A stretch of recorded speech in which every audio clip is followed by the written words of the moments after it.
بیٹھے رہیں بھائی، انشاءاللہ زیادہ وقت نہیں لیا جائے گا، مختصر وقت میں بات ہوگی انشاءاللہ۔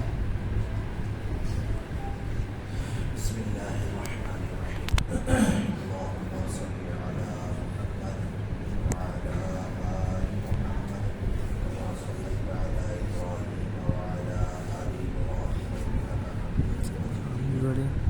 اللہم بارک علی محمد وعلی آل محمد کما بارکت علی ابراہیم وعلی آل ابراہیم انک حمید مجید۔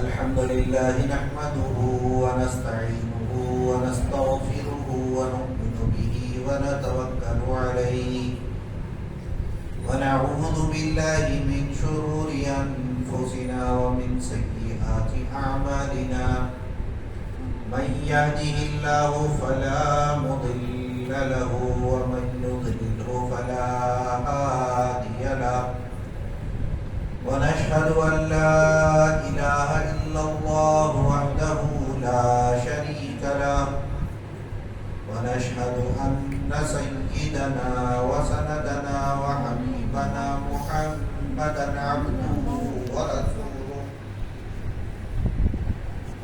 أما بعد فقد قال الله سبحانه وتعالى في القرآن المجيد بعد أعوذ بالله من الشيطان الرجيم بسم الله الرحمن الرحيم سبحان الذي أسرى بعبده ليلا من المسجد الحرام إلى المسجد الأقصى الذي باركنا حوله لنريه من آياتنا إنه هو السميع البصير۔ وقال النبي صلى الله عليه وسلم رأيت ليلة أسري بي رجالا تقرض شفاههم بمقاريض من النار فقلت لجبريل ما هؤلاء؟ قال هؤلاء خطباء أهل الدنيا يأمرون الناس بالبر وينسون أنفسهم وهم يتلون الكتاب أو قال كانوا يتلون الكتاب وينسون أنفسهم أفلا يعقلون أو كما قال عليه الصلاة والتسليم۔ میرے محترم بزرگوں، عزیز ساتھیوں، بھائیوں اور پیارے پیارے بچوں،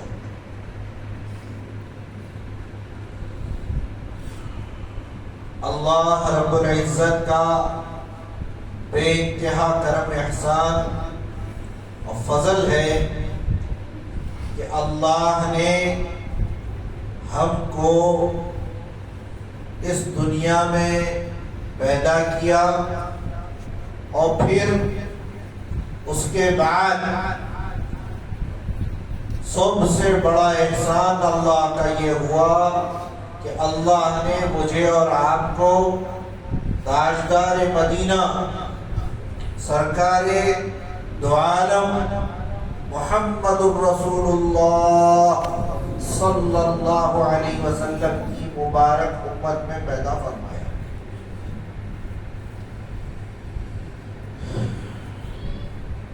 بعد از خدا بزرگ توئی قصہ مختصر۔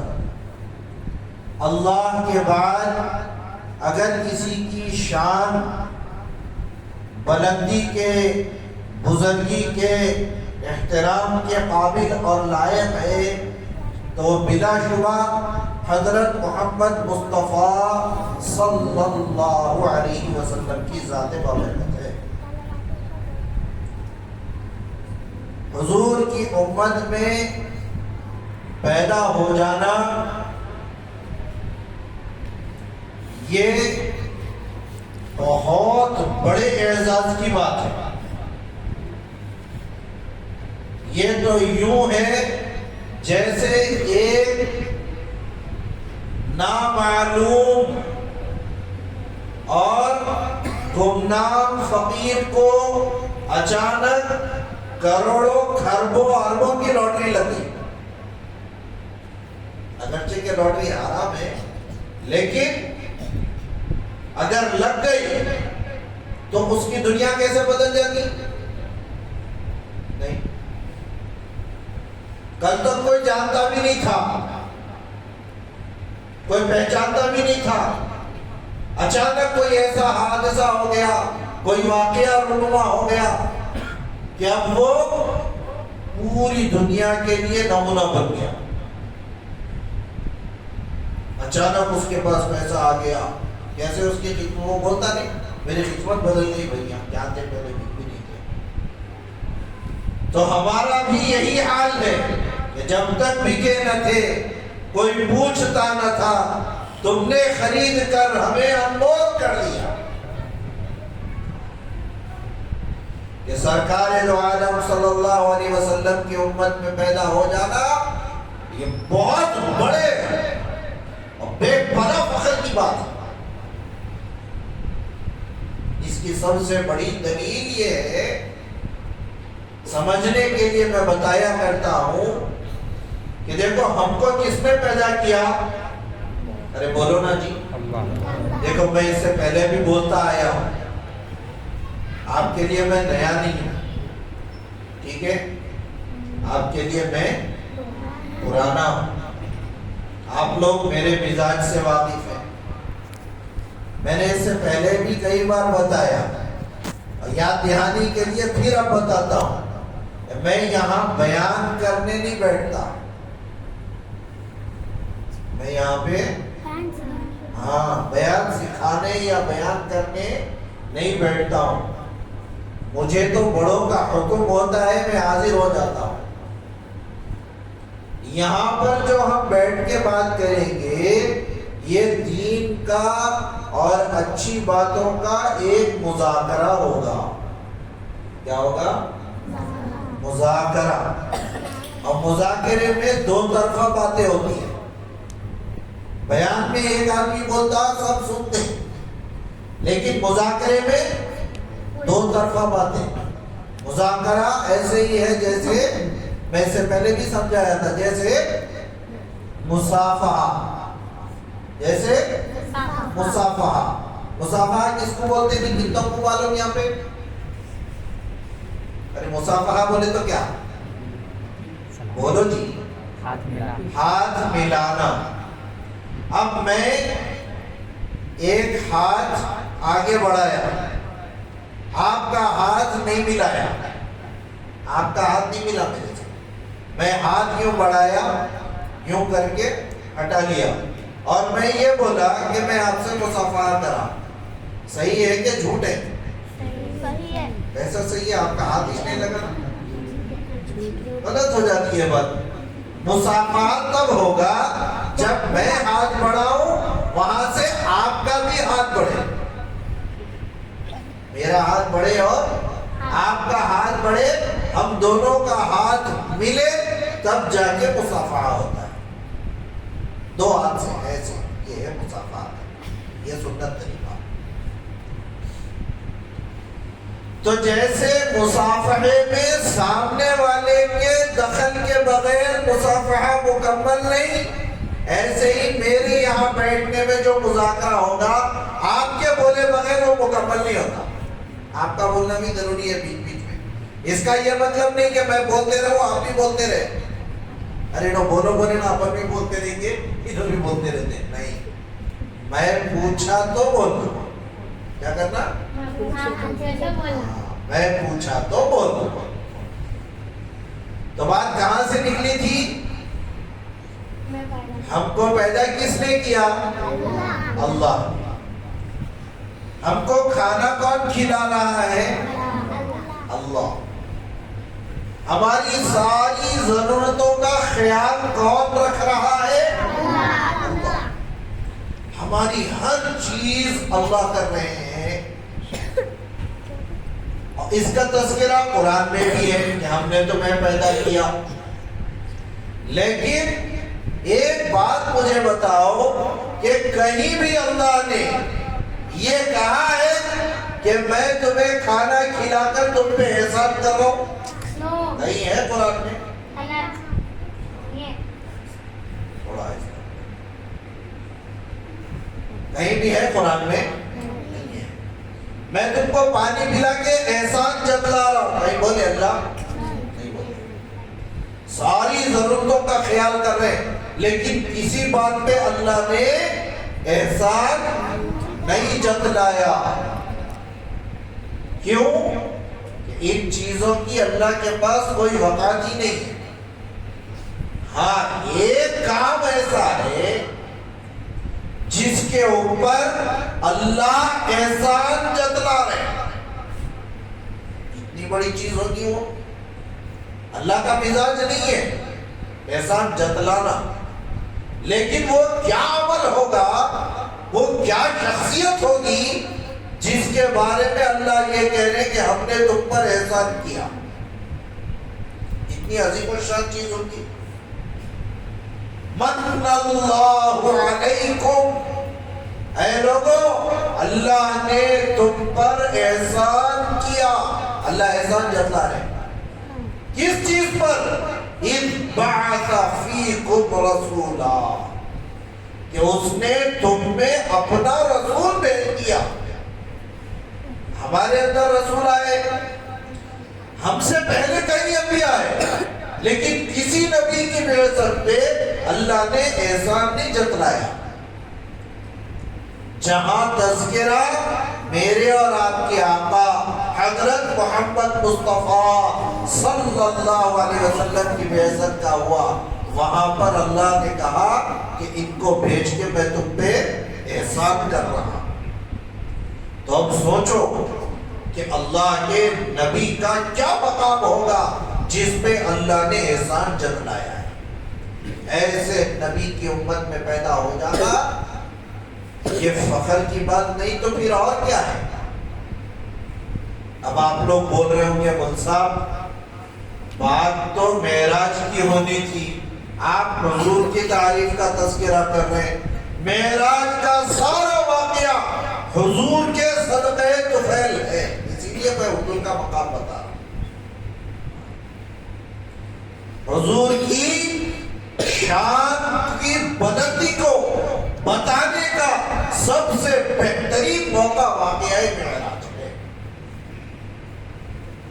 گویا کہ معراج اللہ کے نبی علیہ السلام کی شان بتلاتی ہے، یہ معراج کی رات۔ اسی لیے تمہیداً پریفیس کے طور پہ یہ بات آپ کو سمجھا رہا ہوں۔ اللہ کے نبی کا مقام بہت اونچا، بہت اونچا، اتنا اونچا کہ ان کی بعثت پہ اللہ احسان جتلا امت پر، اتنا اونچا مقام۔ چنانچہ نبی کریم صلی اللہ علیہ وسلم نے اپنی زندگی کے اندر جو محنتیں ہم پہ کی ہیں، دیکھو میں واقعہ معراج کی پہ چل رہا ہوں، میں کوئی باہر کی بات نہیں کر رہا، آؤٹ آف دا وے جا کے بات نہیں کر رہا ہوں، میں اپنے سبجیکٹ میں سمجھانا یہ ہے کہ معراج کیوں ہوا، کیا وجہ بنی، اور معراج کب ہوئی اللہ کے نبی علیہ السلام کو۔ دو تین چیزیں بہت ضروری ہیں یاد رکھنا کہ معراج کا واقعہ کیوں ہوا، کب ہوا، اور جسمانی ہوا کہ روحانی ہوا۔ یہ چند چیزیں بہت اہم ضروری ہیں یاد رکھنے کی۔ آئی بات سمجھ میں؟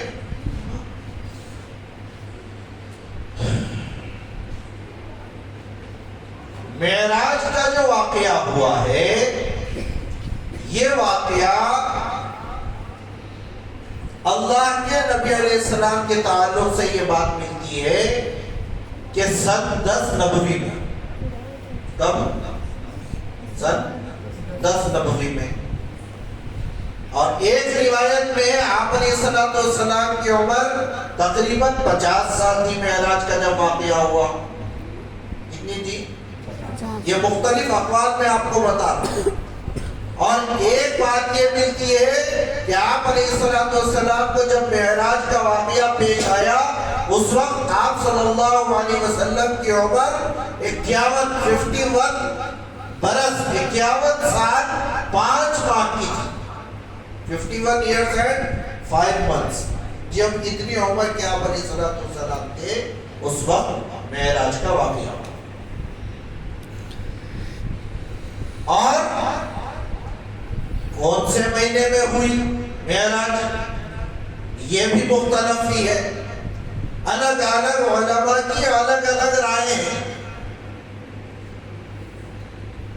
ربیع الاول، ربیع الاخر، رمضان، شوال، رجب، یہ 5 مہینوں میں اختلاف ہے. کوئی کہتا تھا کسی عالم کا قول ہے اور سب کے مضبوط اپنی اپنی دلیلیں ہیں. کسی عالم کا قول ہے کہ ربیع الاول میں معراج ہوئی، کسی کا قول ہے کہ معراج ربیع الاخر میں ہوئی، کسی کا قول ہے کہ معراج رمضان میں ہوئی، کسی کا قول ہے معراج رجب میں ہوئی، کسی کا قول ہے کہ معراج شعبان کے مہینے میں ہوئی. لہذا رجب کے مہینے میں معراج کو فکس کر لینا صحیح نہیں. ہاں ایک روایت چل رہی ہے لوگوں میں، ایک چیز چل گئی، ہم کو صحیح علم لینا ہے، جو چل رہا اس کو لے لینا نہیں ہے. ہمارا دین لیٹسٹ چیزوں کو چلا لینے کا نہیں ہے. ہمارا دین اللہ کے نبی علیہ السلام کی صحیح بات کو لے کے چلنے کا نام. ملزا پہلے سے ہوتا ہے یا نہ، ملزا پہلے سے کر دینا، پہلے سے کرنے کا نام دین نہیں ہے. پہلے سے تو لوگ غیروں کی پوجا بھی کرتے ہیں، آپ بھی کریں گے. غیروں کا بھی یہی قول تھا نا، وجدنا علیہ آباءنا، یہی عبادت بتوں کی ہے جس کے اوپر ہم اپنے ماں باپ کو دیکھتے تھے پوجا کرتے ہیں. جب ہم تو روک رہے ہو تو یہ بات تو غیر بھی کہتے ہیں کہ نہیں، ہم کو کہنے والوں کا پہلے سے جو دیکھے اس میں نہیں، ہمارا کام وہ سمجھنا، وہ اختیار کرنا ہے جو اللہ کے نبی علیہ السلام سے ثابت ہے. تو کوئی ایک مہینے کو معراج کی رات کے لیے فکس کر لینا یہ غلط ہے. کب ہوا نہیں بول سکتا. مشہور قول ہے 27 رجب کو ہوئی ہوگی، مشہور قول ہے، لیکن پکی بات نہیں ہے. جب بات پکی نہیں ہے تو شب معراج میں کوئی خاص عبادت فکس کرنا نہیں. اب بعض لوگ بولتے ہیں مول صاحب معراج کی کوئی نماز ہے، وہ اتنے رکعت ایسا پڑھنا، اس میں یہ پڑھنا. کوئی نماز ثابت نہیں ہے معراج کے تعلق سے. آئی بات سمجھ میں؟ شب معراج کی کوئی خاص نماز نہیں ہے. شب معراج میں روزہ رکھنا بھی ثابت نہیں ہے. رات میں جگنا، صبح روزہ رکھنا، ان میں ثواب ملتا. روزہ ہر دن رکھو، ہر دن ثواب ہے، ابھی بھی رکھو. لیکن اس طریقے سے فکس کر کے کہنا کہ شب معراج میں روزہ رکھنے سے اتنا اجر ملے گا، یہ صحیح بات نہیں ہے، ثابت نہیں ہے. جو چیز دین کی اللہ کے نبی سے ثابت نہ ہو، ہم اس کو ثابت کہہ کر اس کو لازم کر کے کریں گے تو پھر وہ بدعت ہو جائے گی. اللہ کے نبی علیہ السلام نے فرمایا کل بدعت ضلالہ، ہر بدعت آدمی کو گمراہی کی طرف لے جاتے ہیں، اور ہر گمراہی کل ضلالۃ فی النار، آدمی کو جہنم میں لے جائے. آپ کو گمراہ ہونا نہیں ہے، بٹرے نہیں ہونا.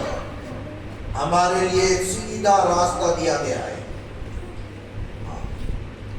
ویسے چلتے رہنا ہے. ہم کو ایک راستہ بتا دیا گیا، ادھر ادھر نہیں ہٹنا. بولنے والے بہت بولے گے. یکسر معراج کا انکار بھی درست نہیں.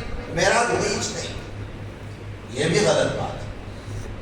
بہت سے لوگوں کو یہ خط چڑھا ہوا رہتا، معراج ہوئی نہیں. معراج ہوئی ہے.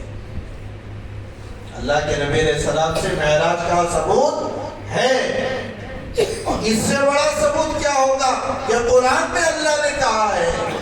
جیسے میں نے آپ کے سامنے بتایا، قرآن کی آیت پڑھی، سبحان الذی اسری بعبدہ لیلا، پاک ہے وہ ذات جو اپنے بندے کو لے گئی راتوں رات. معراج کا واقعہ قرآن سے اللہ نے کہا ہے. جب اللہ کہہ رہے ہیں تو ہم کیسے بولیں گے کہ نہیں معراج؟ معراج کا واقعہ ثابت. آئی بات سمجھ میں؟ بنیادی بات یاد رکھ لیں، معراج کی کوئی مخصوص عبادت نہیں، کوئی خاص مہینہ نہیں. مشہور ہے رجب میں ہوئی ہوگی. 27 کو فکس کر لینا یہ بھی غلط. آج کی رات کوئی معراج نہیں، بلکہ میں تو آگے بڑھ کے یوں کہوں گا ان جلسوں کا بھی معراج میں کوئی ثبوت نہیں. اب ہم ایک موقع سے جمع ہو گئے، انشاءاللہ صحیح بات پہنچے گی، اس کو لے لیں. لیکن معراج کا میں جہاں حقیقت ہے وہ بات بتا رہا ہوں، جو بات سچ ہے. یہ بولنے کی نوبت کیوں آ رہی کہ ہمارے بعض لوگوں کو غلط علم ہوا. کیا ہے؟ غلط علم. یہ ایک ذریعہ ہے صحیح علم کے پہنچانے کا. اگر ہم صحیح بات نہیں پہنچائیں گے تو دوسرے لوگ غلط بات آپ تک پہنچا دیں گے. اسی لیے صحیح بات کا جاننا ضروری ہے. یہ موقع ہے صحیح باتوں کو جاننے کا. اس کا مطلب یہ نہیں ہے کہ کبھی معراج میں بھی جلسے کرو.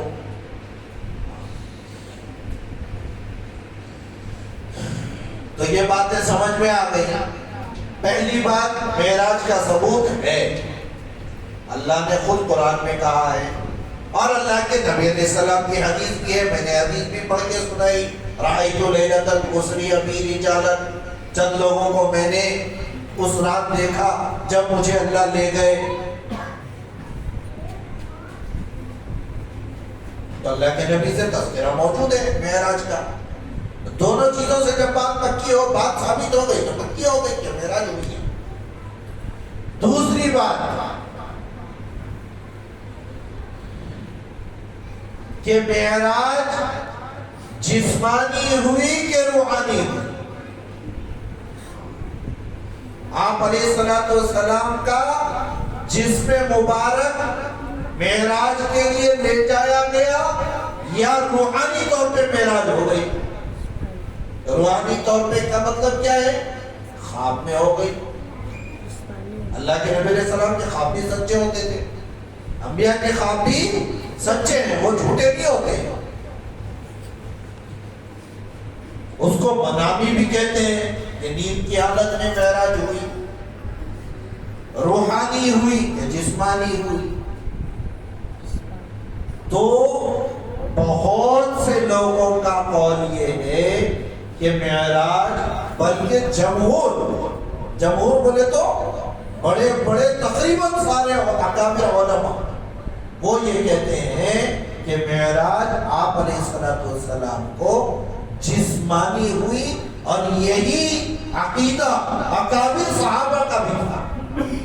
حضرت ابو بکر صدیق رضی اللہ تعالیٰ، حضرت عمر رضی اللہ تعالیٰ، یہ جتنے بڑے بڑے اکابر صحابہ، یہ سب جسمانی معراج کے قائل تھے. آپ علیہ السلام کو جو معراج ہوئی وہ جسمانی ہوئی، روحانی نہیں ہوئی. خواب میں نہیں دکھایا گیا.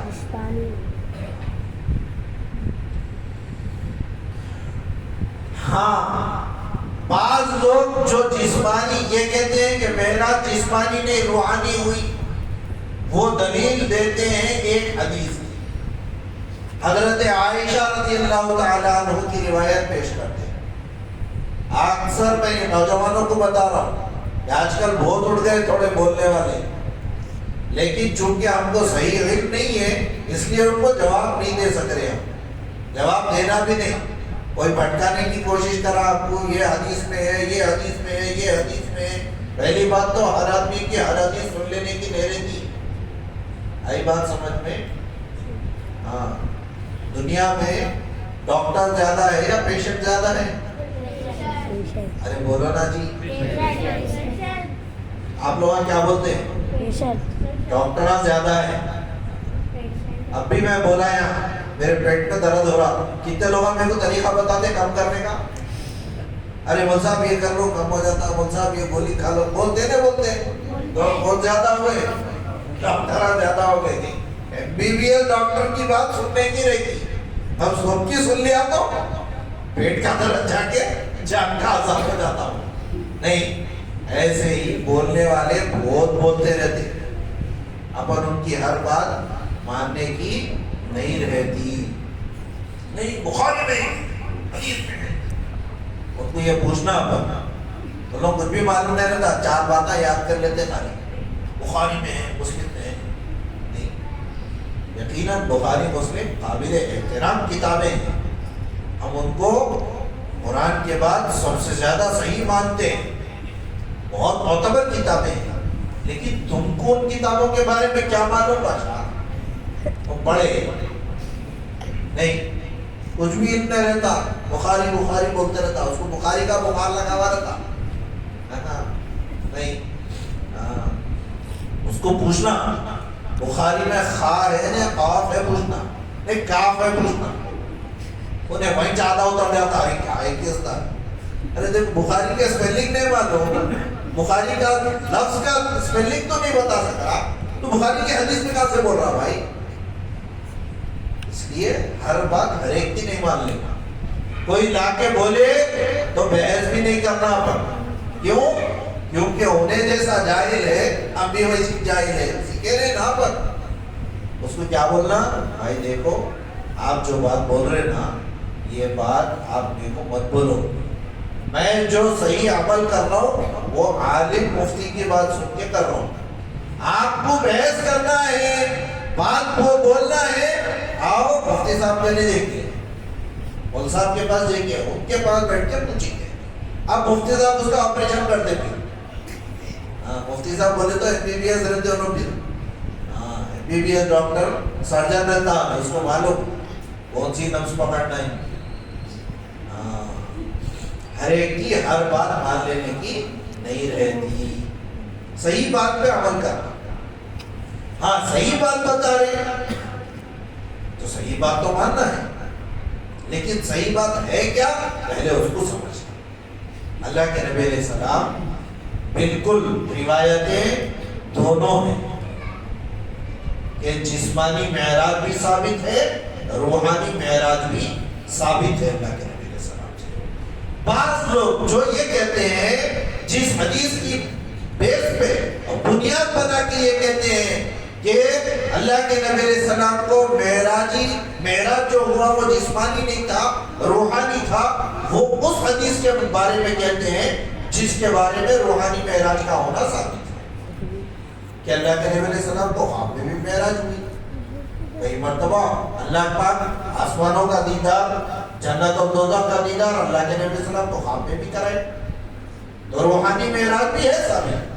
لیکن یہ جو خصوصی معراج ہے وہ جسمانی ہوئی، اس میں کوئی شک نہیں، اس کی دلیل کیا ہے میں وہ سمجھاتا ہوں۔ قرآن میں اللہ نے جو لفظ استعمال کیا وہ بہت غور سے سمجھنے کا ہے۔ قرآن میں جو لفظ اللہ نے استعمال کیا وہ ہمارے لیے بہت غور سے سمجھنے کا ہے۔ اللہ نے کیا کہا؟ سبحان الذی اسرا، پاک ہے وہ ذات جو رات کو لے کر گئی۔ اسرا یسری اسراءت، یہ اسرا اس کے کس کو کہتے ہیں؟ رات میں چلنے کو۔ رات میں چلنے کو سرا، اسرا، یہ رات میں چلنے کے معنی میں آتا ہے۔ رات میں لے گئے، کون لے گئے؟ اللہ لے گئے۔ جس کو لے گئے؟ بعبدہ، کہا اللہ نے اپنے بندے کو۔ ہر جگہ کہہ رہے رسول، یہاں بندہ کیوں بولے؟ ہر جگہ رسول بول رہے نا اللہ کو۔ قرآن میں تقریباً خطاب رسول کا ہے، رسولکم رسولہ، نہیں نبیکم نبیہ۔ یہاں عبد کا لفظ کیوں لائے؟ رسول بول سکتے تھے، عبد، عبد کا مطلب کیا ہے؟ بندہ، ایک جسم کے ساتھ یہ ہے، ان کو میں بندہ بول سکتا ہوں۔ یہ بندہ آیا تھا ابھی میرے پاس، بولے تو آدمی اپنے جسم کے ساتھ آیا کہ خواب میں آیا؟ جسم کے ساتھ آیا۔ اللہ ان کو اپنے بندے کو لے کے گئے۔ یہ سب سے بڑی دلیل ہے کہ اللہ نے لفظ استعمال کیا بندگی کا۔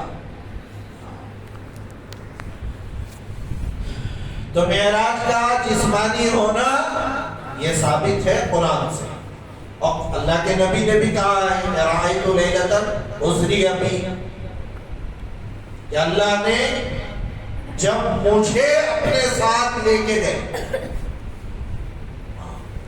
اللہ کے نبی چاہتے تو لفظ استعمال کر سکتے تھے کہ مجھے خواب میں دکھایا گیا، مجھے لے کے گئے کیوں بولے؟ پھر اگر میں بولا کہ بھائی فلاں آدمی جب لے گیا تھا تو میں دیکھا، تو اس کا کیا مطلب ہوتا بھائی؟ کہ انہوں میرے کو لے کے گئے، میرے فزیکل باڈی کو لے کے گئے۔ کیا کرے؟ میری فزیکل جو باڈی ہے اس کو لے کے گئے، خواب میں نہیں لے کے گئے میرے۔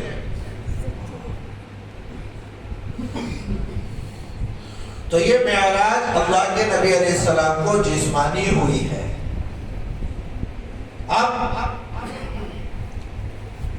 اب سمجھیں کہ معراج کیوں ہوئی، کیا وجہ بنی۔ آپ علیہ السلام دنیا میں آئے تھے اللہ کے دین کی سربلندی کے لیے۔ کل کے لیے آئے؟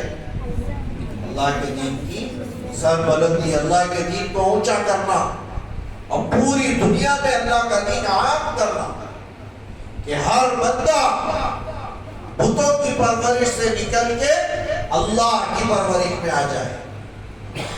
صحابہ نے یہی مقصد بتایا تھا حضور کی بعثت کا۔ اپنی زندگی کا مقصد صحابہ یہی کہتے ہیں، ابتعثنا اللہ، اللہ نے ہمیں اس لیے بھیجا، کیوں؟ کہ لنخرج العباد، کہ ہم لوگوں کو نکالیں۔ کہاں سے نکالے؟ من عبادت العباد، لوگوں کو ان کی بندگی سے نکال کر کہاں لے جائیں؟ الی عبادت رب العباد، اللہ کی عبادت پہ لے جائیں۔ یہ مقصد تھا۔ اللہ کے نبی علیہ السلام اسی مقصد کے لیے دنیا میں آئے تھے۔ اب جب اس مقصد کے تحت دنیا میں آئے تو سوچو، آپ علیہ السلام تھوڑا امیجن کرو بیک گراؤنڈ میں جا کے، کہ پوری دنیا میں اللہ کو ماننے والی صرف ایک ذات، وحدانیت کا پرچم لینے والی، لے کے چلنے والی ایک موحد،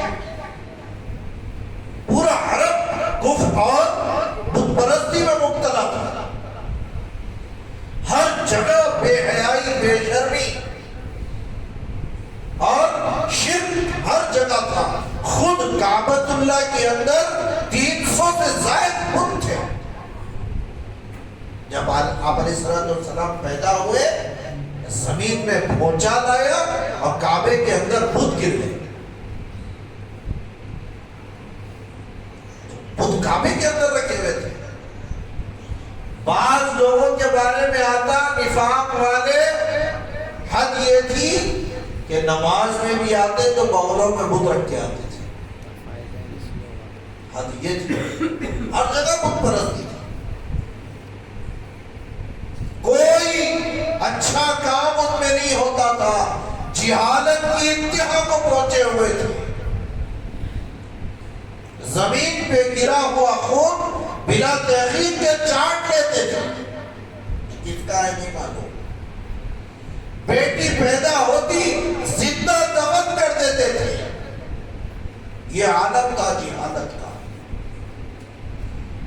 میرے قافلے کے میرے قبیلے کے اونٹ نے فلاں کسی اور قبیلے کے اونٹ سے پہلے پانی پی لیا. زندگی بھر دشمنیاں چلتی تھی اس بات پر کہ ان کے قبیلے کے اونٹ نے ہمارے قبیلے کے اونٹ سے پہلے پانی کیسا پیا. ہر یتیم مرتے وقت میں اپنی اولاد کو بول کے مرتے تھے کہ فلاں قبیلے سے ہماری دشمنی ہے, تم بھی اپنی نسلوں کو ان کی دشمنی سکھانا. اتنی انتہا درجے کی جہالت تھی. ایسے جاہل دور میں چراغ نبوت کا نور لے کے پیدا ہوئے اکیلے آدمی. یہ دین جو اس وقت اپنے پورے ضرب و برق کے ساتھ پوری دنیا میں موجود ہے, اس کنڈیشن میں دین کو پہنچانے کے لیے کیا نہیں تکلیف اٹھائے ہوں گے. سوچو کیا نہیں سہا گیا ہوگا, کیا نہیں تکلیفیں دی ہوگی. ہم سوچ بھی نہیں سکتے جو تکلیفیں, جو نقصانات آپ علیہ الصلوۃ والسلام کو برداشت کرنے پڑے. بے حساب تکلیفیں, بے حساب اذیتیں. اتنا ستایا گیا, زبان رسالت کہنے پہ مجبور ہو گئی کہ اوذیت فی اللہ ما لم یؤذ احد. اللہ کے دین کی محنت میں مجھے وہ تکلیفیں دی گئی کہ مجھ سے پہلے شاید کسی کو وہ تکلیف نہیں ہوئی, کسی کو نہیں دی گئی. حالانکہ کئی نبیوں کے بارے میں یہ سننے میں آیا, روایتوں میں بات ہے کہ ان کو آرے سے ان کے بدنوں کو چیڑ دیا گیا. کیا تکلیف ہوئی ان کی؟ نہیں. آگ میں حضرت ابراہیم علیہ السلام کو ڈال دیے, کیا تکلیف نہیں ہوئی ہوگی. اسماعیل علیہ السلام کے گردن پہ چھری ذبح کرنے کا حکم آ گیا, کیا نہیں اذیت پہنچی ہوگی.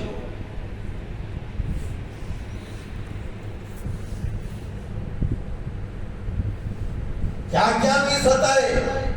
یوسف علیہ السلام ایسے عالی شان نبی, ان کے اوپر نعوذ باللہ زنا کی تہمت لگا دی.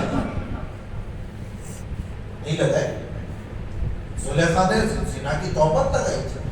نعوذ باللہ. تو کیا اذیتیں نہیں ملی ان کو, کیا نہیں ستایا گیا.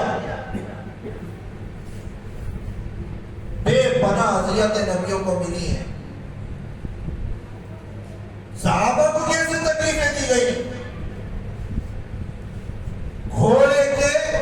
ایک گھوڑے کے بدن سے ایک ٹانگ کو رکھ کے دوسرے رخ پہ دوسرا گھوڑا رکھ کے دوسری ٹانگ ٹانگ کے دونوں کو اپوزٹ روٹ سے بھگایا گیا. کیا حجر نہیں بدن کا بگڑا ہوگا.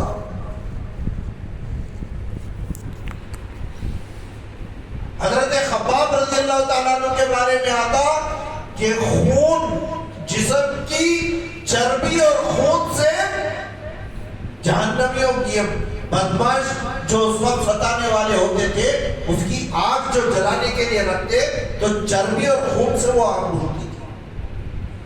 کیا نہیں اذیت دیے.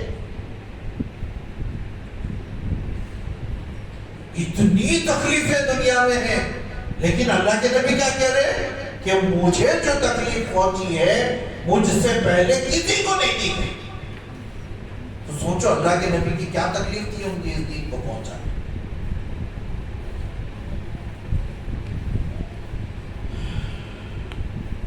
جو جتنا مقرب, جتنا عالی شان ہوتا ہے, اس کے ساتھ آزمائشیں, امتحانات اتنے تگڑے ہوتے ہیں.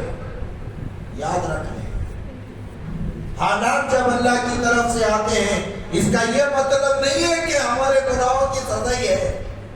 یقیناً سزا ہو سکتی ہے, لیکن بعض مرتبہ نیکوں پہ ہاتھ اللہ اس لیے لاتے ہیں تاکہ ان کا مقام اور اونچا کیا جائے۔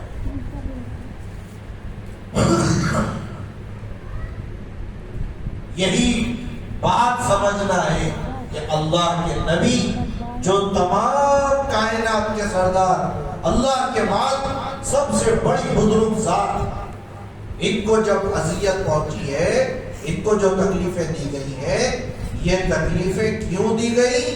تاکہ ان کا مقام بھی سب سے اونچا ہو، ان کو اس کے مطابق اونچا اجر بھی دیا جائے۔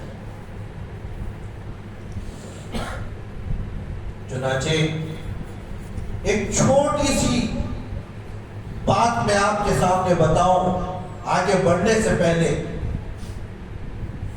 طائف کا سفر یادگار تاریخ کا، جس میں سب سے زیادہ اذیتیں دی گئیں آپ علیہ السلام کو۔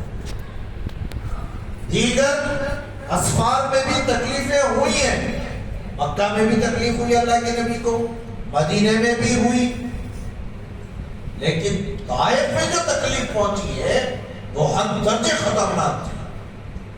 کیوں؟ عام طور پہ اللہ کے نبی کو جسمانی ٹارچر کیا جاتا تھا، لیکن طائف میں دونوں تکلیفیں تھیں۔ سگے رشتہ دار آپ علیہ السلام کے کیا کرے؟ رشتے میں چچا لگتے ہیں سگے، محلے کے بدماشوں کو یہ کہہ کے پیچھے لگا دیا کہ جاؤ یہ محمد صلی اللہ علیہ وسلم جہاں بھی جاتے ہیں ان کو پتھر مارو، نعوذ باللہ یہ پاگل ہے، یہ دیوانے ہیں، یہ بولتے جاؤ۔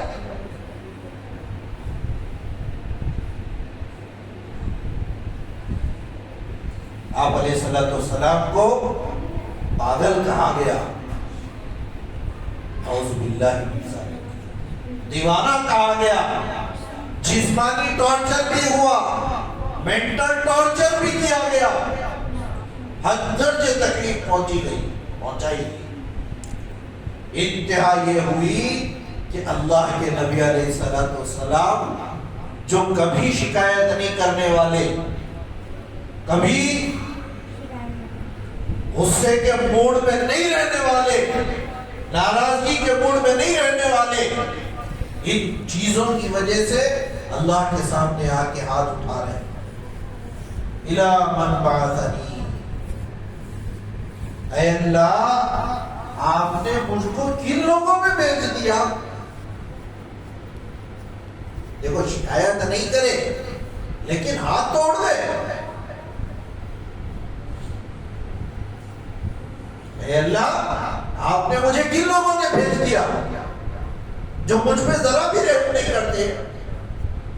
میں تو ان کی بھلائی کا سوچ رہا ہوں، یہ لوگ میرے بارے میں برا کہہ رہے ہیں۔ خیر اللہ پاک اگر میری ان تکلیفوں کی وجہ سے آپ راضی ہیں تو میں بھی آپ سے راضی ہوں۔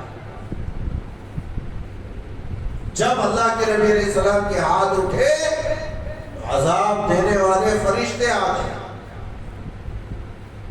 طائف ایسی جگہ واقع ہے، ایسی جگہ پر بنا ہوا ہے جس کے دونوں طرف بڑے بڑے پہاڑ تھے، اونچے اونچے پہاڑی راستوں کے بیچ میں طائف، ابھی بھی بڑا اونچی، بہت تکلیف سے لوگ جاتے ہیں۔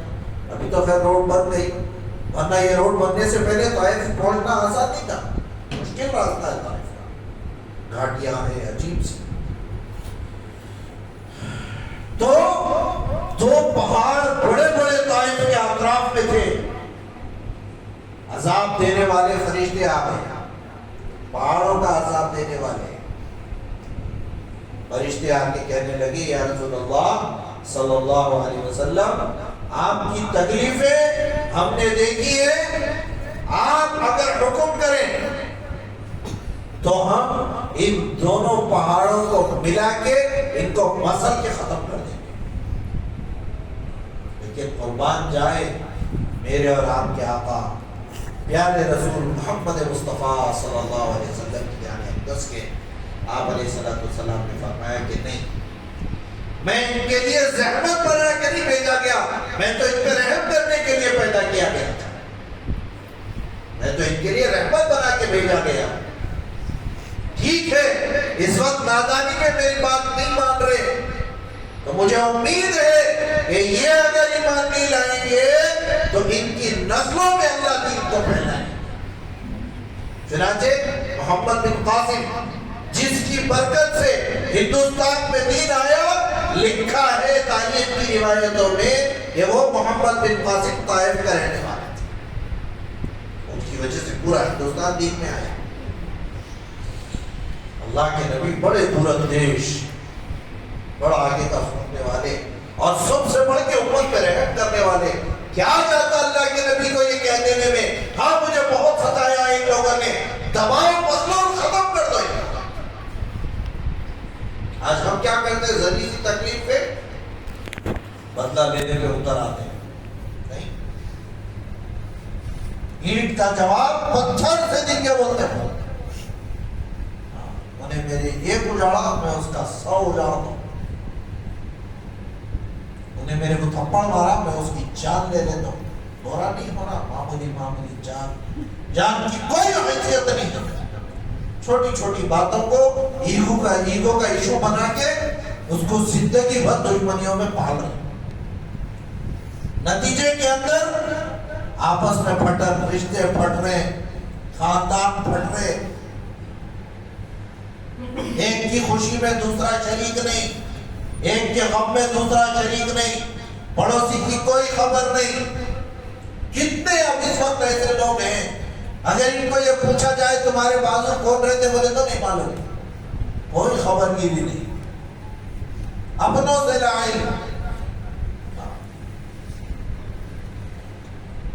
یہ دلوں میں پھٹن آ رہی، یہ کیوں آ رہی؟ یہ بدلے کا جو جذبہ ہمارے اندر ہے، انہیں ایسا کرنا ہم بھی ویسی کرنا ہے۔ نہیں، میرے نبی سے سبق سیکھنا ہے کہ جو تکلیف دے اس کو معاف کرو۔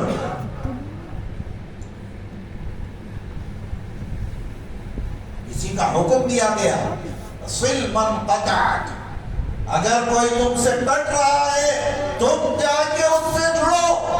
اس کا یہ مطلب نہیں کہ تم بھی کٹ جاؤ، چچا نے ملتے تو ہم بھائی کو جا کے ملنا، ہم چچا سے اوپو نہیں مل رہا تو ہم بھائی کو جا کے ملنا، انہوں نہیں ملنا چاہ رہے ہم بھائی کو ملنا، خالہ نہیں ملنا چاہ رہے ہم بھائی کو ملنا۔ ارے بھائی ہم کو ملنے کا حکم ہے، انہوں جو کر رہے انہوں جانے، اللہ جانے، ہم کو کرنے کا حکم کیا ہے؟ اگر وہ برا کر رہے ہم ان کے ساتھ برا نہیں کر رہے۔ احسن من اساء الیک، کوئی تمہارے ساتھ برا کرتا ہے تم اس کے ساتھ اچھا کرو، یہ حکم دیا ہے۔ وَاعْطِ مَن مَنَعَكَ، اگر کوئی تم کو دینے سے روکتا ہے تو تم بدلے میں یہ مت کرو کہ انہیں میرے کو نہیں دے رہا میں اس کو کیسا دینے لگوں۔ نہیں، اعطِ مَن مَنَعَكَ، وہ تمہیں دینے سے منع کرتا ہے تم اس کو دو، کہا گیا اللہ کے نبی کی طرف سے، تم اس کو دیو۔ یہ اخلاق کا اعلیٰ معیار جس پہ اللہ کے نبی قائم تھے، وہ معیار اخلاق کا ہمیں لینا ہے۔ چنانچہ اللہ کے نبی علیہ السلام بے پناہ محنت کی اس دین کو لانے میں، محنت کی انتہا ہوئی ہے تو اس کے اجر میں اللہ نے بھی انتہا کرا۔ محنت کے اجر کی انتہا کیا تھی کہ جتنا بڑا پوزیشن ملے گا اتنا بڑا انعام دیا جائے گا۔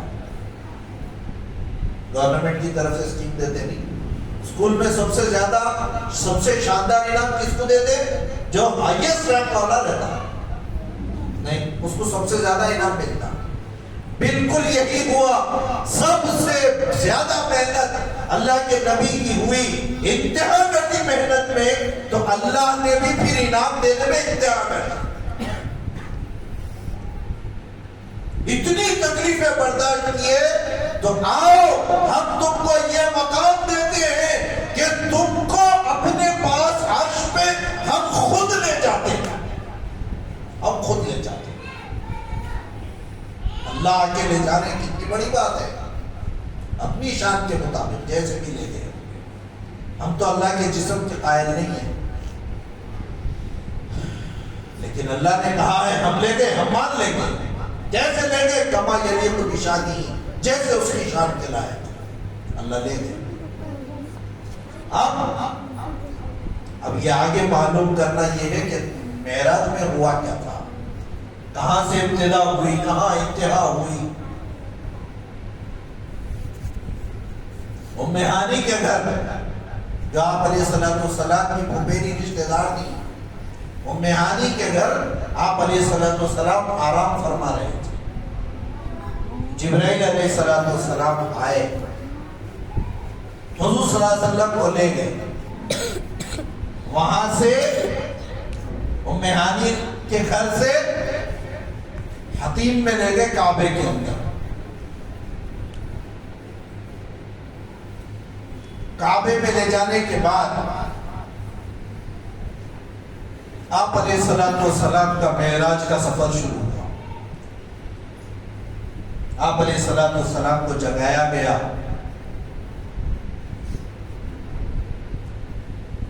اور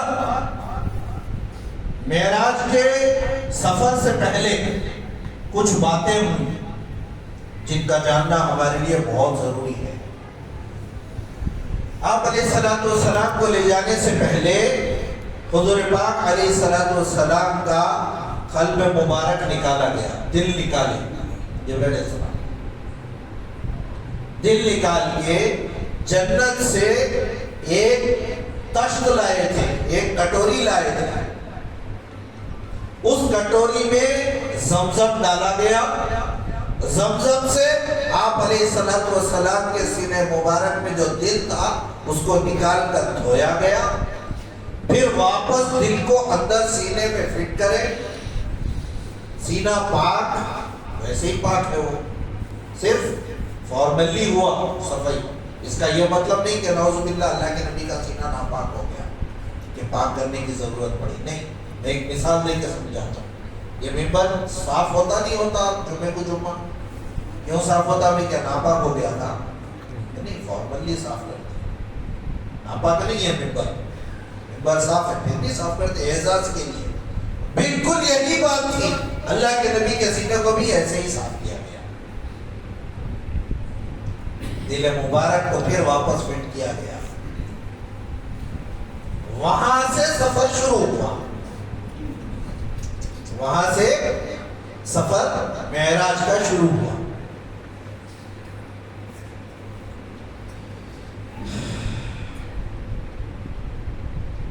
اور سوچنے والی بات ایک یہ بھی ہے کہ معراج کا سفر ڈائریکٹ حضرت ام ہانی کے گھر سے ہو سکتا تھا نا، یہاں کہیں کل ہے، کعبے سے کیوں شروع کرے؟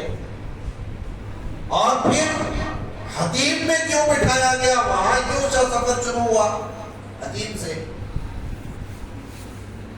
کعبے کے اندر بھی تو لے جا سکتے تھے اللہ کے نبی کو، حتیم کا حصہ باہر ہے کعبے سے، لیکن تمام علماء کا متفقہ فیصلہ یہ ہے کہ حتیم کے سامنے کا جو حصہ کھلا ہوا ہے وہ بھی کعبہ ہے۔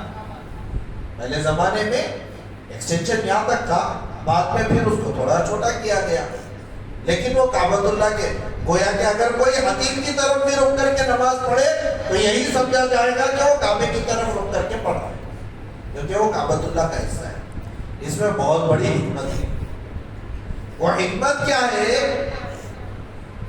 اس میں ہمارا اور ہم غریبوں کا خیال رکھا گیا اللہ کی طرف سے، کیونکہ اگر آپ علیہ السلام کو کعبے کے اندر سے معراج کے لیے لے جایا جاتا تو ہر امتی کے دل میں کڑن رہتی تھی، تکلیف رہتی تھی، ارے میں بھی کعبے کے اندر جا کے حضور کے معراج کی سفر کی ابتدا کی جگہ کو دیکھتا تو کتنا اچھا لگتا تھا۔ ہر آدمی جا سکتا کعبے کے اندر، وہاں پہ تو صرف بڑے بڑے اہل سربت کو لے جایا جاتا۔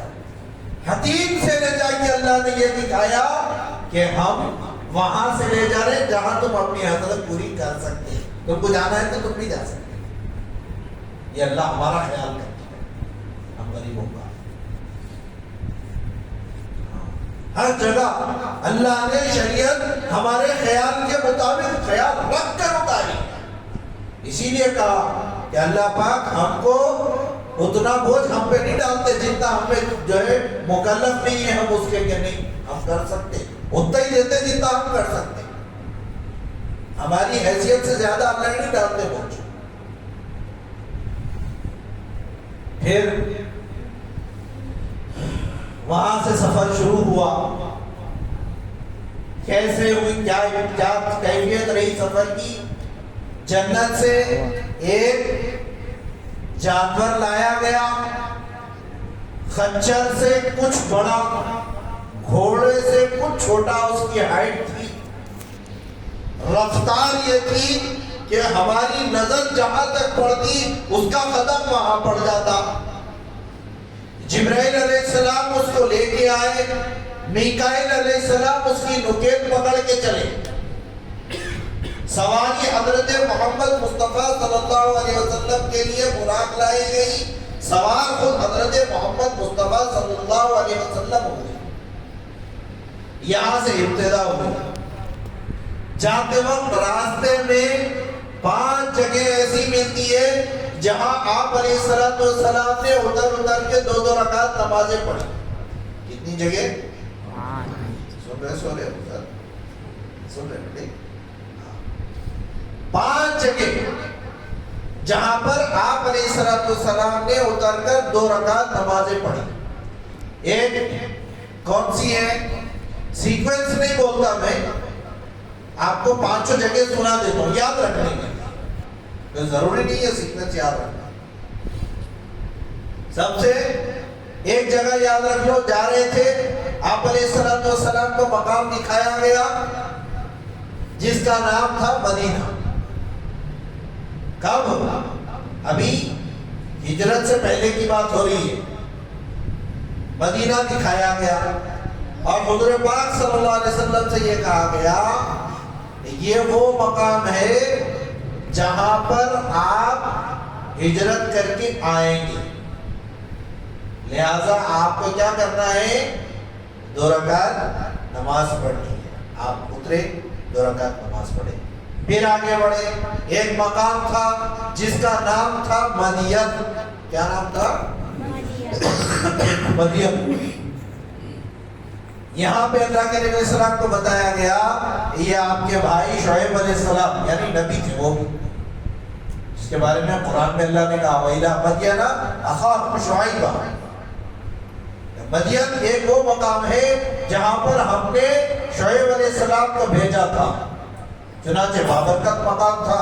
اللہ کے نبی علیہ السلام کے سامنے جب یہ بات آئی تو حضور نے وہاں 2 رکعت نماز پڑھی. پھر سوار ہوئے, آگے بڑھے. ایک مقام آیا سینا نام کا.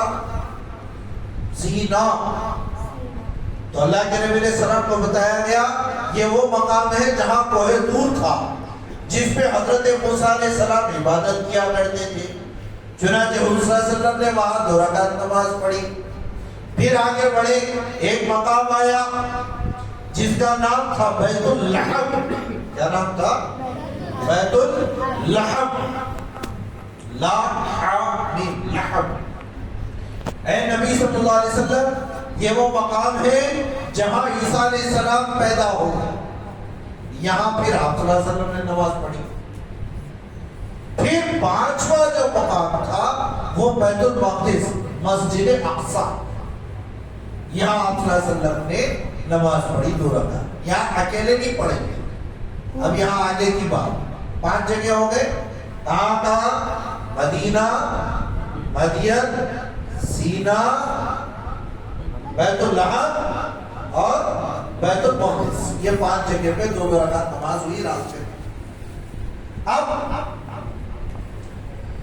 بیت المقدس میں آپ علیہ السلام جب نماز کے لیے آئے تھے تو حضور پاک صلی اللہ علیہ وسلم اکیلے نہیں پڑھے.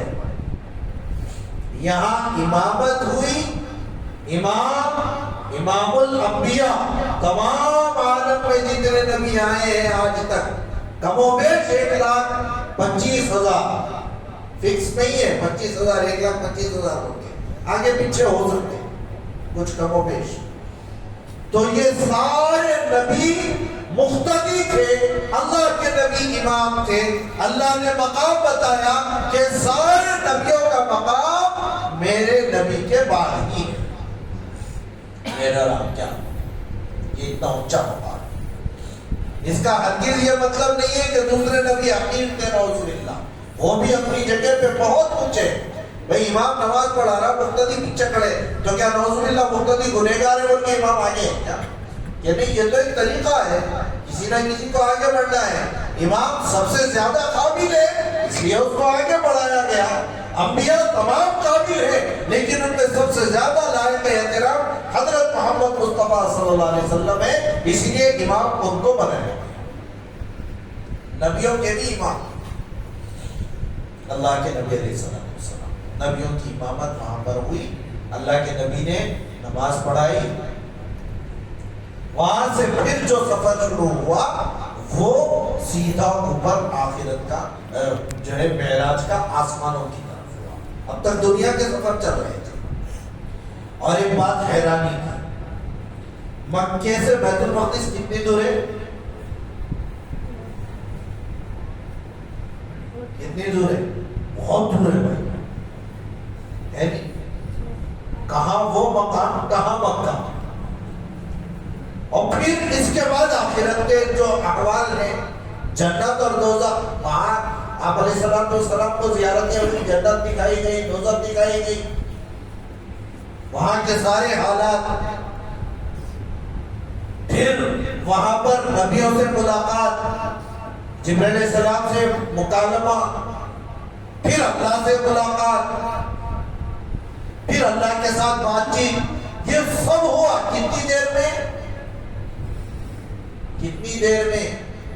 رات کے کچھ حصے میں ہو گیا۔ یہ اللہ کی شان، وقت کو چلانا بھی اللہ کے ہاتھ میں، چلتے وقت کو روکنا بھی اللہ کے ہاتھ میں، اللہ کر کے دکھائے۔ چنانچہ جب وہاں آسمانوں میں لے گئے تو کچھ انبیاء سے راستے میں پہلے آسمان پہ، دوسرے، تیسرے، چوتھے، پانچویں، چھٹے، ساتویں پہ نبیوں سے ملاقات ہوئی۔ آدم علیہ السلام، ادریس علیہ السلام، یحییٰ علیہ السلام، ہارون علیہ السلام، عیسیٰ علیہ السلام، موسیٰ علیہ السلام، آدم علیہ السلام، ان سارے نبیوں سے ملاقات ہوئی۔ یہ 7 نبی ہیں جن سے آسمانوں میں ملاقات ہوتی تھی۔ پھر جب آسمان پہنچ گئے، وہاں پر جنت کے کچھ درجے دکھائے گئے، یہ فلاں کی جنت، یہ فلاں کی جنت، یہ فلاں ایسے لوگوں کے لیے، فلاں جنت ایسے لوگوں کے لیے۔ جہنم کے کچھ مقامات بتائے گئے، یہ جہنم کے یہ درجے ہیں، ان کے لیے یہ عذاب، ان کے لیے یہ عذاب۔ چنانچہ لکھا ہے، اللہ کے نبی علیہ السلام نے فرمایا، میں نے وہاں دیکھا کچھ لوگ جن کے ناخن تانبے کے ہیں، اپنے منہ سے کھال کھرید رہے، اپنا گوشت خود کھا رہے ہیں۔ بعض کو دیکھا پیٹ اتنے بڑے بڑے کہ جیسے ہمارا ایک کمرہ ہوتا نا، اتنا بڑا پیٹ، اس میں سانپ بھرے ہوئے، اتنے زیادہ بھرے ہوئے ہیں کہ بھر کے پھٹنے کے قریب ہے، باہر سے پیٹ پہ نظر آ رہے سانپ۔ بعض لوگوں کو دیکھا جن کے ہونٹ کھینچیوں سے قطرے جا رہے، آگ کی کھینچیوں سے۔ یہ چند لوگوں کا تذکرہ ہوا۔ جبرائیل علیہ السلام سے اللہ کے نبی پوچھتے گئے، یہ کون، یہ کون، یہ کون؟ اللہ کے نبی سارے کے بارے میں بتایا گیا، آپ کی امت کے یہ وہ بدبخت لوگ ہیں۔ بدبخت انہوں نے بولے، میں بول رہا ہوں کیونکہ وہ بدبخت ہی ہوئے، حدیث میں نہیں ہے بدبخت، میں بتا رہا ہوں، ہماری بدبختی ہے نا کہ جہنم میں گئے، ان کی بدبختی ہے۔ چنانچہ بتایا گیا کہ یہ وہ لوگ ہیں بعض کے بارے میں کہ جو اپنے بھائی کی غیبت کرتے تھے۔ غیبت کس کو بولتے؟ کسی کے پیٹھ کے پیچھے اس کی وہ برائی جو حقیقت میں اس کے اندر ہے وہ بولنا، اس کو کیا بولتے؟ غیبت۔ اس پہ بہت بھیانک گناہ، اس کا مقام گناہ اتنا برابر جیسے اللہ کے نبی نے فرمایا جیسے کوئی آدمی اپنے سگے بھائی کا سڑا ہوا گوشت کھائے. بھائی کا گوشت کھاتے وہ بھی سڑا ہوا.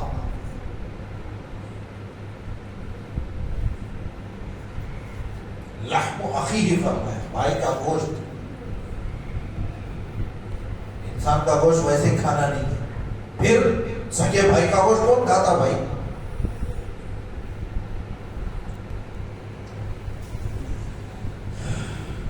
بھائی کا گوشت کھانے کے برابر سگے بھائی کا. اور ہم میں آج یہ چیز عام ہو گئی.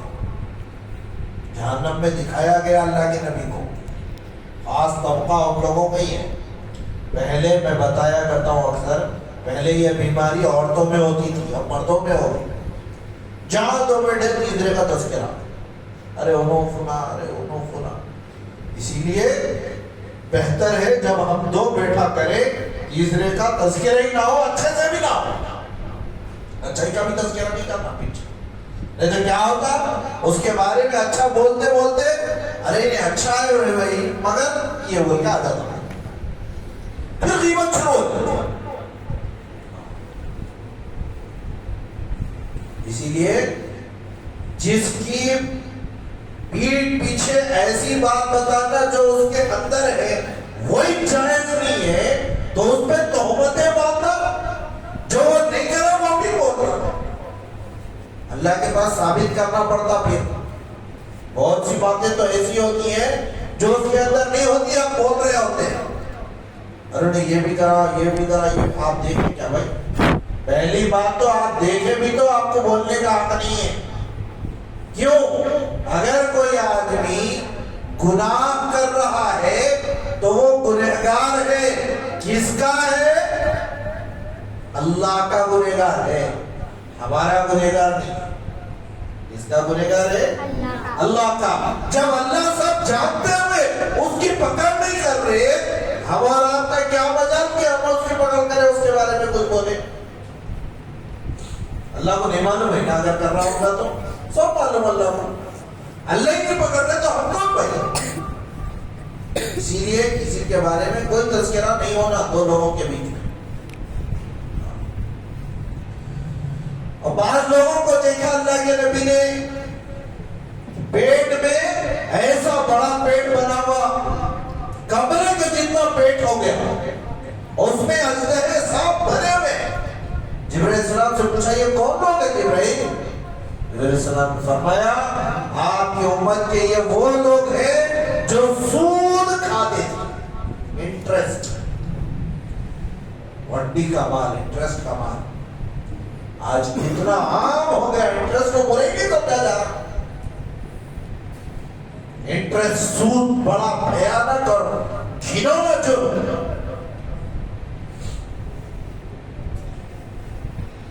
بینک کا انٹرسٹ تو ہے. ہمارے بعض لوگ اللہ ان کو ہدایت دے صحیح توفیق دے ایسے ہیں جو اپنا پیسہ دے کے انٹرسٹ پہ چلانے کا آپ کو ضرورت ہے نہ قرضے کی ہم دیتے مگر اتنا واپس کرنا. انٹرسٹ ہے یہ سود ہے حرام ہے سود.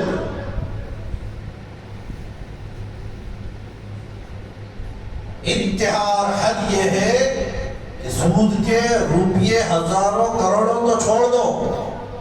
اللہ کے نبی علیہ السلام نے فرمایا ایک پیسہ کتنا؟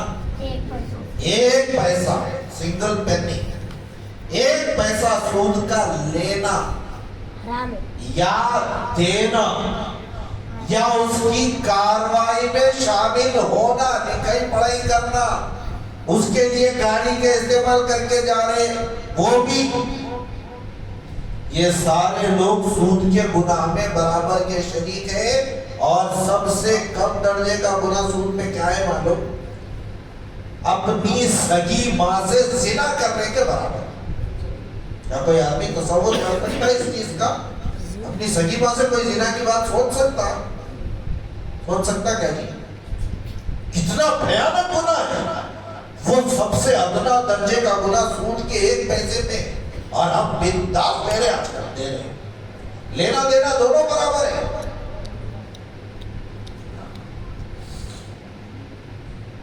اسی لیے اس سے بہت بچنے کی ضرورت ہے.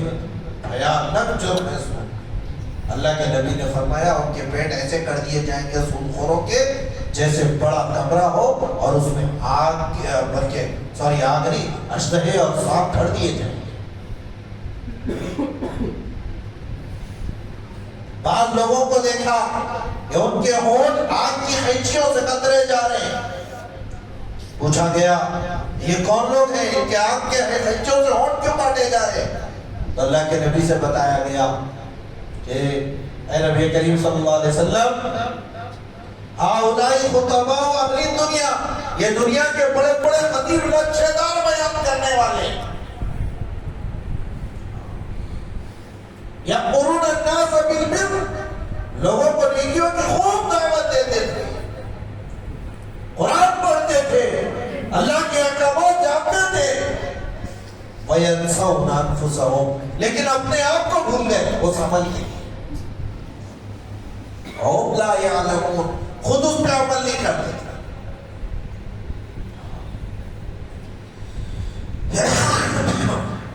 وَهُمْ لَا يَعْمَلُونَ، خود عمل نہیں کرتے.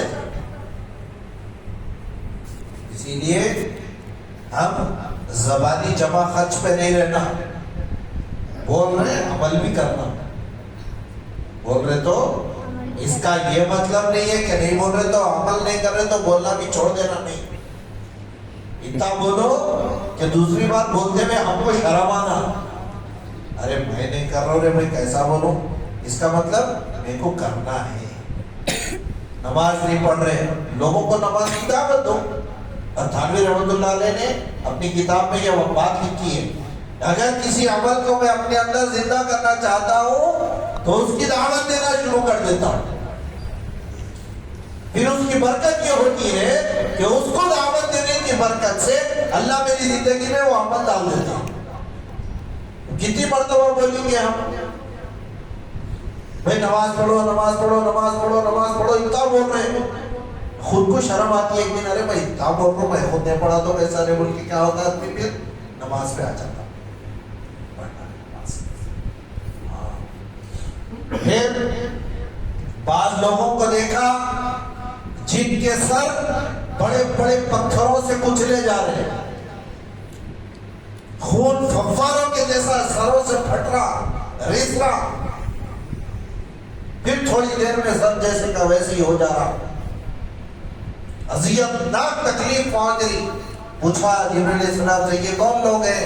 یہ آپ کی امت کے بے نمازی لوگ ہیں جو نماز نہیں پڑھتے تھے. ایسے سخت عذابات اللہ کے نبی کو وہاں دکھائے گئے. اس کے لیے میرے پیاروں یہ ساری باتیں ہوئی، جنت کے بھی کچھ تذکرے ہوئے، جہنم کے بھی کچھ تذکرے ہوئے، دکھائے گئے. پھر آگے لے جایا گیا، ایک مقام آیا، جبرائیل علیہ السلام چلتے رہے ساتھ ساتھ. اس کا نام اس مقام کا وہ تھا، اس مقام کا یہ عالم تھا کہ جبرائیل علیہ السلام آگے نہیں بڑھ سکے. اللہ کے نبی علیہ السلام کو جبرائیل علیہ السلام فرمایا میری حد یہاں تک کی، اس کے آگے جانے کے بعد جو اللہ کی تجلیات ہیں اس کو برداشت کرنے کی کیپیسٹی آپ کے پاس ہے، میرے پاس نہیں. لہذا اب یہاں سے آپ اکیلے چلیں، یہاں تک میں ساتھ تھا. وہ کیا مقام تھا؟ اس مقام کا نام تھا سدرۃ المنتہا. کیا نام تھا؟ سدرہ. یہ زمین کے اوپر جو کعبہ ہے اس کے بالکل سیدھ میں عرش کے قریب بنا ہوا ہے اللہ کے پاس. عرش میں وہاں جیسے زمین پہ ہم لوگ طواف کرتے ہیں ایسے ہی سدرہ کے پاس بھی ایسے فرشتے ایک دن میں 70,000 فرشتے طواف کرتے ہیں. کتنے؟ اور جو فرشتہ ایک بار طواف کر لیا پھر اس کا پھر دوبارہ ٹرن نہیں آتا. کتنے فرشتے ہوں گے؟ نہیں اللہ کے بے حساب فرشتے اللہ کے. ایک بیری کا درخت ہے وہ دکھایا گیا، سدرۃ المنتہا اس کو کہتے ہیں، بیری کا درخت، اتنا بڑا جھاڑ کے پتے ایسے جیسے حدیث میں تذکرہ ہے جیسے ہاتھی کے کان ہوتے، اتنے بڑے بڑے پتے۔ میں نے دیکھا وہاں پر کچھ چیزیں نیچے کو آ رہی، کچھ چیزیں اوپر کو جا رہی۔ میں نے پوچھا جبرائیل یہ کیا ہے جو نیچے جا رہی ہے اور یہ کیا ہے جو اوپر کو آ رہی ہے؟ جبرائیل السلام نے فرمایا اے محمد صلی اللہ علیہ وسلم یہ جو اوپر کو آ رہے ہیں یہ آپ کے امت کے اعمال ہیں جو یہاں پیش ہو رہے ہیں، اور نیچے جو جاتے ہوئے نظر آ رہے اس عمل کے مطابق اللہ کے فیصلے ہیں۔ ابھی جو حالات ہیں دنیا میں یہ ہمارے ہاتھوں کے کرتوت ہیں، بما کسبت ایدی الناس قرآن میں کہا گیا۔ ہم برا کرتے اور ملامت شیطان پہ کرتے نہیں۔ رمضان میں برائیاں نہیں ہوتے، اب آنے والا ہے رمضان، اللہ ہر ایک کو نصیب کرے۔ رمضان میں برائیاں نہیں ہو رہے، ہوتے پہلے کی بنسبت کم ہو جاتے مگر ہوتے۔ رمضان میں تو شیطان نہیں ہے نا بھائی، پھر کہیں کو رہے برائیاں، انہیں بولتا ہے تم خود پہ تھوک لے کے بھائی میرے کو کیوں بول رہا بھائی، تو خیر ہوا، لیکن انہیں کیا کر رہا چارجنگ کر کے چھوڑ دے رہا پوری، وہ چارجنگ پہ یہ بیٹری چل رہی اندر کی۔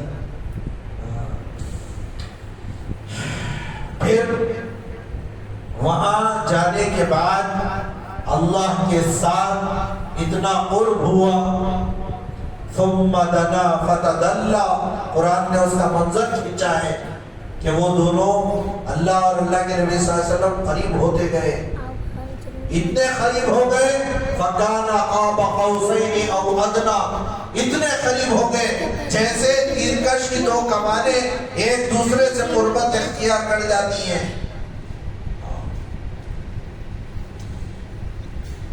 پھر وہاں آگے کیا باتیں ہوئی کہ وہ اللہ جانتے ہیں یا پھر اللہ کے نبی جانتے ہیں، ہم کو اس کا علم نہیں۔ بیان عاشق و معشوق، بیان عاشق و معشوق رمز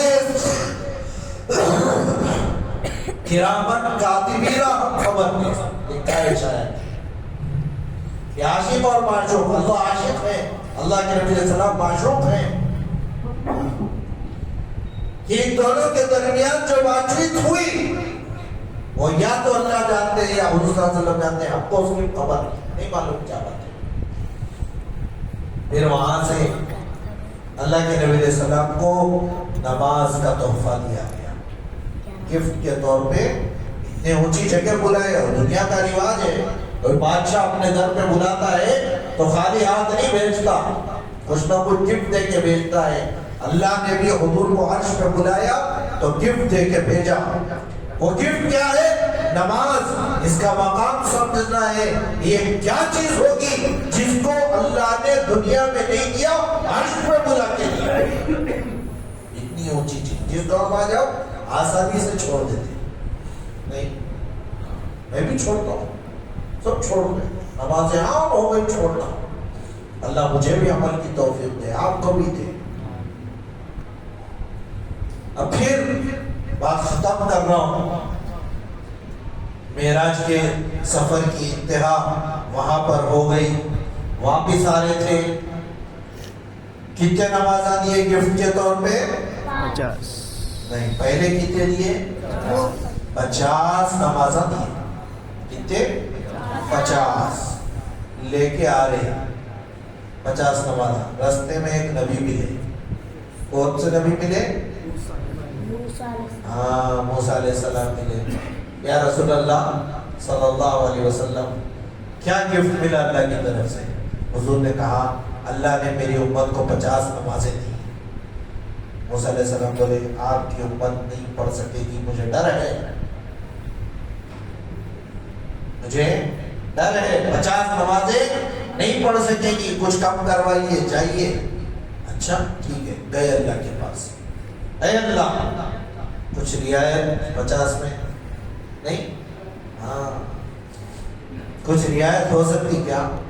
نیگوشیشن کر رہے ہیں اللہ کے نبی، کس کے واسطے؟ ہمارے واسطے۔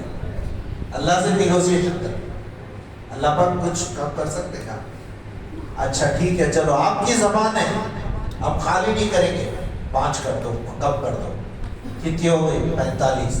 واپس آئے، پھر ملے موسیٰ علیہ السلام، ارے اللہ کے نبی صلی اللہ علیہ وسلم کتنے دیے؟ 45 ملے۔ 45 ملے، نہیں پڑھ سکتے، میرے کو ڈر ہے، کچھ کم کراؤ۔ ایسا 45 بھی نہیں پڑھ سکتے؟ نہیں پڑھ سکتے، جائیے، میری گزارش ہے جائیے، کم کرا کے آئیے۔ پھر گئے اللہ کے پاس، پھر 5 کم کروائے، کتنے ہو گئے؟ 40 ہو گئے۔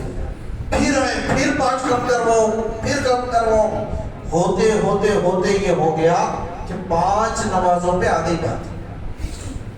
کتنے نمازوں پہ آ گئی؟ 5 پہ آ گئی بات۔ اب اللہ کے نبی صلی اللہ علیہ وسلم آ رہے تھے تو موسیٰ علیہ السلام بولے، اے اللہ کے نبی کیا ہوا؟ کتنی نمازیں فرض کی گئی آخری میں؟ بولے 5 کرے اللہ کے نبی صلی اللہ علیہ وسلم، بولے کتنے کرے؟ 5 کر دیے۔ موسیٰ علیہ السلام نے کہا، اے اللہ کے نبی صلی اللہ علیہ وسلم، میری امت ایک نماز بھی نہیں پڑھ سکتی تھی، 5 آپ کی امت کہاں سے پڑھ سکتی؟ آپ جائیے اور کم کروا کے آئیے۔ اللہ کے نبی صلی اللہ علیہ وسلم نے فرمایا کہ نہیں، اب مجھے اللہ کے پاس جا کے کم کراتے ہوئے شرم آتی، مجھے امید ہے میری امت کے لوگ 5 تو پڑھ لیں گے۔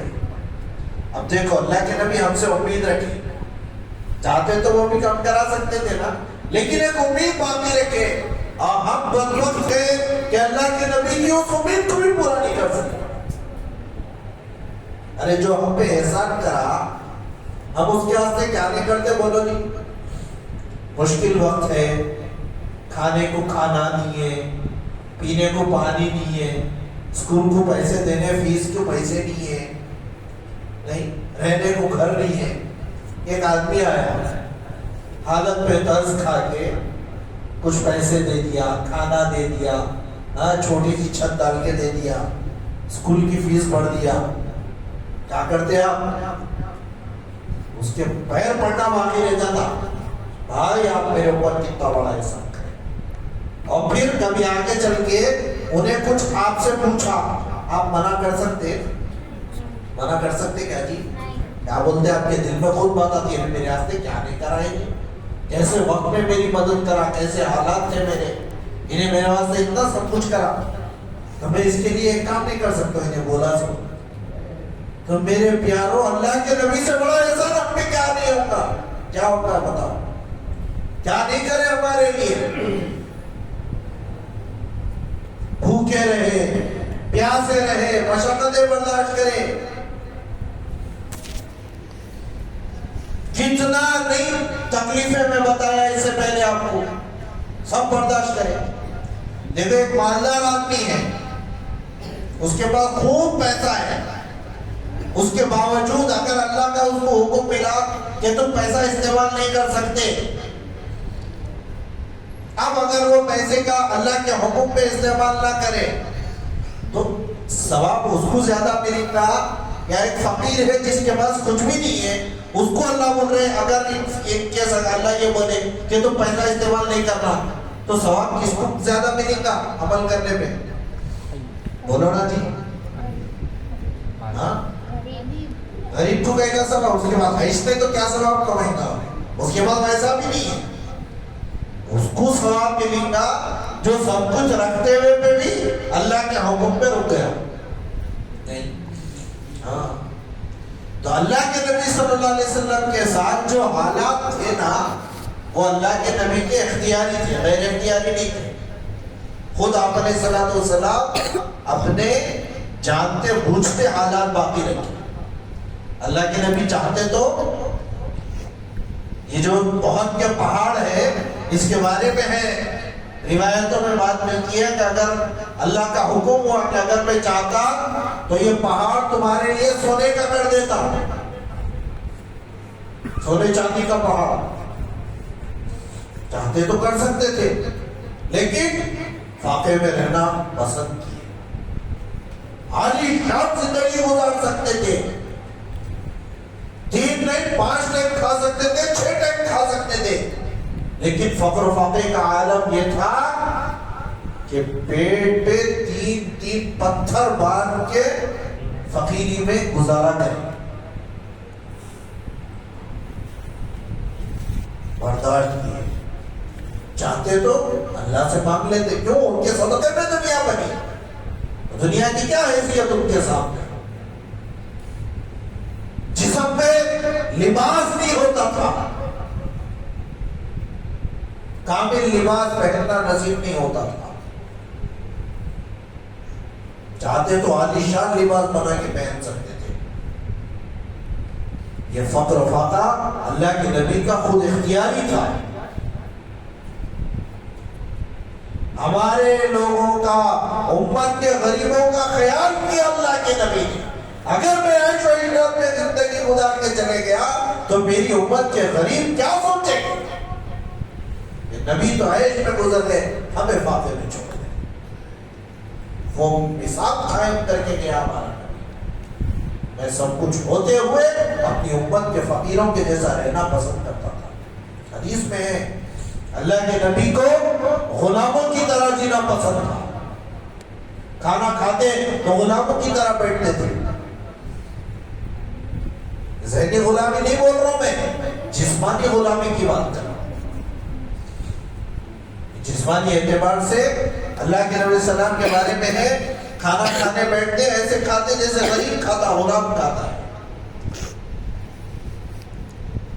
اللہ کے نبی کو پسند تھی عاجزی اختیار کرتے تھے، جھکتے تھے، اکڑتے نہیں تھے. آج اپن ذری سی بات پہ ذرا کیا باڈی بلڈنگ کر لیے گی، تھوڑے دن جم کو کیا چلے گئے گی، یوں ہو جاتا سینہ میں ایسا ہو جاتا. اکڑ اللہ کو ہرگز نہیں پسند. الکبریاء ردائی، بڑا پن، تکبر، اکڑ، اللہ کہتے ہیں یہ میری چادر ہے. من نازعنی فیہ، جو آدمی اس چادر کو، تکبر کی چادر کو میرے علاوہ لینے کی کوشش کرے گا، اللہ کہتے ہیں میں اس کو پھاڑ کے رکھ دوں گا. اکڑ اللہ کو نہیں پسند. اکڑنا نہیں اپن، عاجزی اختیار کرنا. اکڑنا مردے کی پہچان ہے. زندہ آدمی جھکتا ہے، مردے اکڑے ہوئے رہتے ہیں. کتابی کرو، ہاتھ سیدھا کرو، نہیں سیدھا ہوتا. نہیں، مر گئے بعد سیدھے ہوتے، سیدھا اکڑا ہوا جتا ہو. تو کوئی اکڑ رہا تو اس کا مطلب کیا ہے کہ وہ زندہ نہیں ہے، مردہ ہے. واسطے اکڑنا نہیں ہے بھائی. اللہ کے نبی کو اکڑنا نہیں پسند تھا.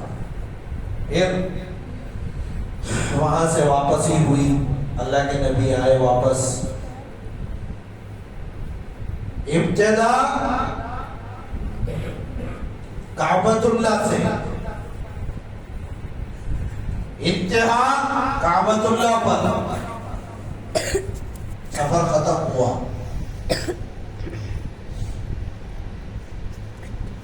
اور تحفے میں کیا ملا؟ نماز ملی، اللہ تک پہنچنے کا ذریعہ ملا.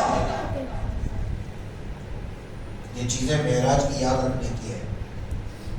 مختصر شروع سے اب تک کے باتیں پوائنٹس میں بتا دیں. معراج ہوئی نہیں ہوئی؟ ارے بولو جی، آپ پوچھ رہا بولو. جب سے خاموش بیٹھے تھے آپ پوچھ رہا بولو. ہوئی کہ نہیں ہوئی؟ جسمانی ہوئی کہ روحانی ہوئی؟ جسمانی ہوئی. کون سے دن ہوئی کچھ معلوم ہے؟ فکس ہے؟ نہیں ہے. رجب میں معراج ہوئی بولنا صحیح ہے غلط ہے؟ غلط ہے. یہ بنیادی چیز ہے. معراج میں اللہ کے نبی علیہ السلام کو کہاں لے جایا گیا؟ آسمان. یہ چند بیسک چیزیں ہیں. وہاں لے جانے کے بعد کیا کیا دکھائی گئی چیزیں؟ جنت کے مقامات، دوزخ کے مقامات. پھر گفٹ کے طور پر کیا دیا گیا؟ کتنی دی گئی تھی؟ 50. آخری میں کتنی رہ گئی؟ 5. پڑھنا ہے نہیں ہے 5؟ پڑھیں گے نہیں پڑھیں گے انشاءاللہ؟ اب نیت کر لو کہ انشاءاللہ معراج کے ذریعے سے جو جو چیزیں ہم کو اللہ کے نبی نے دیے ہیں ہم ان کو نہیں چھوڑیں گے. نماز نہیں چھوڑیں گے انشاءاللہ. کچھ بھی ہو جائے نماز نہیں چھوڑیں گے. کچھ بھی ہو جاؤ. اور جو چیزوں سے منع کیا گیا آج کے بعد، آج تک غفلت میں تھے، نہیں معلوم تھا، سود لیتے تھے، توبہ آگے نہیں لینے انشاءاللہ. کبھی سود کی طرف ہماری نظر نہیں جائے گی انشاءاللہ. یہ کیوں ہو رہا معلوم؟ سود عام طور پہ اس وقت کیوں لے رہے؟ کوئی قرضہ دینے تیار نہیں ہو رہا. اس کا میں کوئی جسٹیفائی نہیں کر رہا ہوں کہ سود لینا ہے. آدمی مجبور ہو کے ادھر جا رہا. یہ کیوں ہو رہا ہے کہ مالدار دل بڑا نہیں کر رہے. جس کو اللہ نے پیسہ دیا، ہماری شریعت یہ کہتی ہے کہ اس کو قرضہ دیو. قرض دینے میں بھی اجر ہے. اللہ کے نبی کی طرف سے بیان کی گئی یہ باتیں. قرضہ دینا اللہ نے دیا ہے تو آپ اللہ کو، اللہ کے بندوں کو. مالدار نہیں دے رہے، اپنے پاس دبا کے بیٹھے ہوئے. اس کی وجہ سے کیا ہو رہا کہ آدمی گناہ کی طرف جا رہا. کوئی آپشن ہی نہیں ہے. حالات ایسے آ گئے کہ ہم کوئی آپشن ہی نہیں ہے. آپشن نہیں ہے تب بھی نہیں لینا ہے. لیکن میں وجوہات بتا رہا ہوں. ہماری امت میں جو صاحب ثروت لوگ ہیں انہوں نے اپنی ذمہ داری چھوڑ دی تو لوگ اس وبال میں آ رہے. اللہ آپ مالداروں سے جن کے پاس حیثیت ہے کل قیامت میں گریباں پکڑ کے پوچھیں گے تم کو میں نے مال دیا تھا، پیسہ دیا تھا، تمہارے سامنے میری امت کے ضرورت مند لوگ سود میں مبتلا ہو رہے تھے، تم نے کیا کیا؟ اللہ پوچھیں گے. یہ بھی نیکی ہے. صرف نماز پڑھ لینا نیکی نہیں ہے، یہ بھی نیکی ہے. یہ چیزیں سوچنے کی ہے میرے پیاروں. اس کا ہرگز یہ مطلب نہیں کہ کہیں بھی موقع نہیں ہو رہا تو سن لے لو. نہیں، سن پھر بھی نہیں لینا ہے، پھر بھی آرام ہے. لیکن وجہ بن رہی نا، لوگ رکھ کے نہیں دے رہے. زکات دینے والے زکات نہیں نکال رہے. ضرورت مندوں تک حق نہیں پہنچ رہا، پیسہ نہیں مل رہا. اسلام نے بہترین نظام بنایا ہے زکات کے ذریعے سے. اتنا شاندار نظام ہے زکات کا. مالدار اگر اپنی زکات وقت پہ نکال دے تو کوئی ضرورت مند باقی نہیں رہتا. پھر یہ مثالیں ہیں. مدینے میں ایک وقت ایسا آ گیا تھا کہ کوئی زکات لینے کو تیار نہیں تھا. ہر آدمی مالدار. کیوں؟ کہ ہر آدمی زکات نکالتا تھا. آج زکات نہیں نکالتے ہم لوگ. کتنے مالدار ہیں. ارے مول صاحب اس کی زکات رہتی کیا؟ نئے نئے چیزیں نکالیے. پہننے کے زیور پہ زکات ہے کہتے، نہیں پہننے کے زیور پہ زکات نہیں ہے کہتے. نیا مسئلہ ہی نکال کے ڈالیے. زیور آپ کے پاس سونا 7.5 تولے سونا آپ کے پاس موجود ہے. چاندی بالکل نہیں ہے لیکن 7.5 تولے سونا ہے. چاہے آپ اس کو پہنو نہ پہنو، آپ کے اوپر اس کی زکات فرض ہے. یاد رکھ لو اچھی طریقے سے. زکات نہیں دیں گے تو یہ زیور، یہ پیسہ کل قیامت میں توق بنا کے گردن میں ڈالا جائے گا.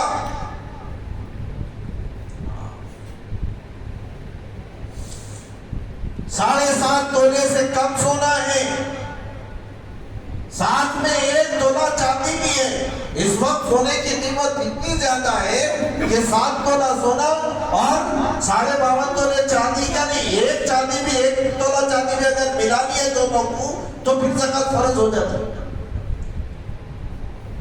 جنس اگر ایک ہی ہے، ایک ہی جنس ہے تو دونوں کا ملانا ضروری نہیں ہے. زکات نکالنے کے لیے. 7.5 تولے سونا ہے, دوسری ہڈیاں تو کھاتے ملاتے ہیں, تو 7.5 تولے پہ سونے پہ زکات. اگر 7 تولہ سونا ہے, ایک پھٹی کوڑی نہیں ہے اکاؤنٹ میں, نہ ایک پھٹی کوڑی چاہتی ہے, کچھ بھی نہیں ہے, صرف 7.5 صرف 7 تولے سونا ہے, تو نصاب مکمل نہیں ہوا بولو اور زکات نہیں. 1 تولہ سونا ہے, 1 تولہ چاندی ہے, تو لوگ کیا بولتے ہیں 1 تولہ ہی دینا, بول صاحب پیسہ دینا نہیں, اب دونوں کو ملانا پڑتا ہے. جنس تو ہے تو ملیں گے. کیوں؟ 1 تولہ سونا جتنے میں آتا اتنے میں 52.5 تولے چاندی کا نصاب بن جاتا ہے. ادھر ہری بات سمجھ میں, یہ خیر مسائل کی بات ہے, وہ بعد میں ہوگی, لیکن میں سمجھانے کے لیے بتا رہا ہوں کہ ہم زکات ہی نہیں دے رہے. بڑے بڑے مالدار ان کو معلوم بھی نہیں کس چیز پہ زکات ہوتی ہے. اس کے لیے علماء سے مفتیوں سے پوچھنا, بول صاحب یہ چیز پہ زکات بنتی کیا؟ بنتی تو کتنی بنتی؟ بڑے بڑے دکان ہیں, دکان کا سامان ہے, مشینریز ہے, فیکٹریاں ہیں, ان مشینوں پہ زکات کا کیا طریقہ ہے؟ میڈیکل ہاں والا ہے, دوائیاں موجود ہیں, لاکھوں قیمتی روپے کی دوائیاں, ان پہ زکات بنتی کہ نہیں بنتی؟ ہم سمجھتے ہیں کہ دکان چلا رہے بس زکات ہے کہ نہیں, اس کے ایسیٹس کیا ہیں یہ سب پیش کرنا جا کے, اس کے کیا کرائیٹیریا ہے زکات کے نکالنے کا, جان جان کے نکالنا. یہ ساری چیزیں ہیں سمجھنے کی, عمل کی. اب یہ آنے والا جو وقت ہے رمضان کے قریب کا, یہ بہت ہی قیمتی لمحات ہیں. اللہ ہر ایک کو رمضان نہیں دیتے, جن کی قسمت میں اللہ نے لکھ دیا ان کو ملتا ہے. رجب کا مہینہ آتا تھا, ایک اللہ کے نبی کی سنت ہے, یہ رجب کا مہینہ چل رہا ہے, میرے ساتھ اس سنت پہ آپ بھی عمل کر لیجئے, انشاءاللہ حضور کی سنت پہ عمل کرنے کا ثواب مل جائے گا. اللہ کے نبی علیہ السلام رجب کا مہینہ آتا تو دعا پڑھتے تھے. آپ لوگ بھی وہ دعا میرے ساتھ پڑھیے, اللہم بارک لنا فی رجب و شعبان وبلغنا رمضان. اب اس کا ترجمہ میں آپ کو بتاتا ہوں, وہ پڑھنے کی ضرورت نہیں ہے, سمجھانے کے لیے, تاکہ آپ کو سمجھ میں آئے کہ آپ نے مانگا کیا ہے اللہ سے. اللہ کے نبی علیہ السلام نے فرمایا, جب بھی رجب کا مہینہ آ جاتا تھا اللہ کے نبی یہ دعا کرتے تھے کہ اے اللہ یہ رجب کے مہینے میں ہمارے لیے خوب برکت دیجیے, اور شعبان کے مہینے میں بھی برکت دیجیے جو اس کے بعد آنے والا ہے, اور آپ ہم کو رمضان تک پہنچائیے. یہ دعا اللہ کے نبی کرتے تھے. یہ گویا کہ سمجھنے کے لیے میں آپ کو بتا رہا ہوں, کوئی حدیث کی بات نہیں سمجھا رہا, ایک بات سمجھنے کے لیے بتا رہا ہوں. جیسے کھیتی باڑی کا ایک پروسیجر رہتا, ایک وقت رہتا کہ آپ کھیت میں بیج بوتے, اور ایک وقت ہوتا جب آپ کھیتی کو پانی دیتے, اور ایک وقت ہوتا جب کھیتی لہلہا کے آتی اب کاٹنے کا وقت. بالکل یہ کھیتی میں بیج بونے کا وقت چل رہا ہے, رجب کا مہینہ. اب بیج بونا ہے کھیتی کے اندر, جو بیج رجب میں بوئیں گے اب ان کو آپ شعبان میں پانی دیں گے, فریش کریں گے اس کو.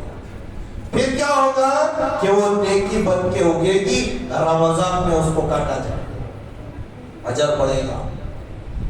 اجر کیسے بڑھ جائے گا؟ پھر کہ عام دنوں میں نماز پڑھتے تھے, ایک نماز کا ثواب 1 کے برابر ملتا تھا, ایک فرض کا نماز 1 کے برابر, مسجد میں پڑھے تو 10 کے برابر.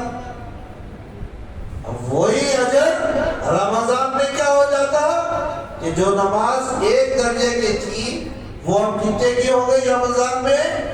70 درجے کی ہو گئی. بڑھ گیا اجر, ریٹ بڑھ گیا, مارکیٹ ویلیو زیادہ ہو گئی اللہ کی پاس.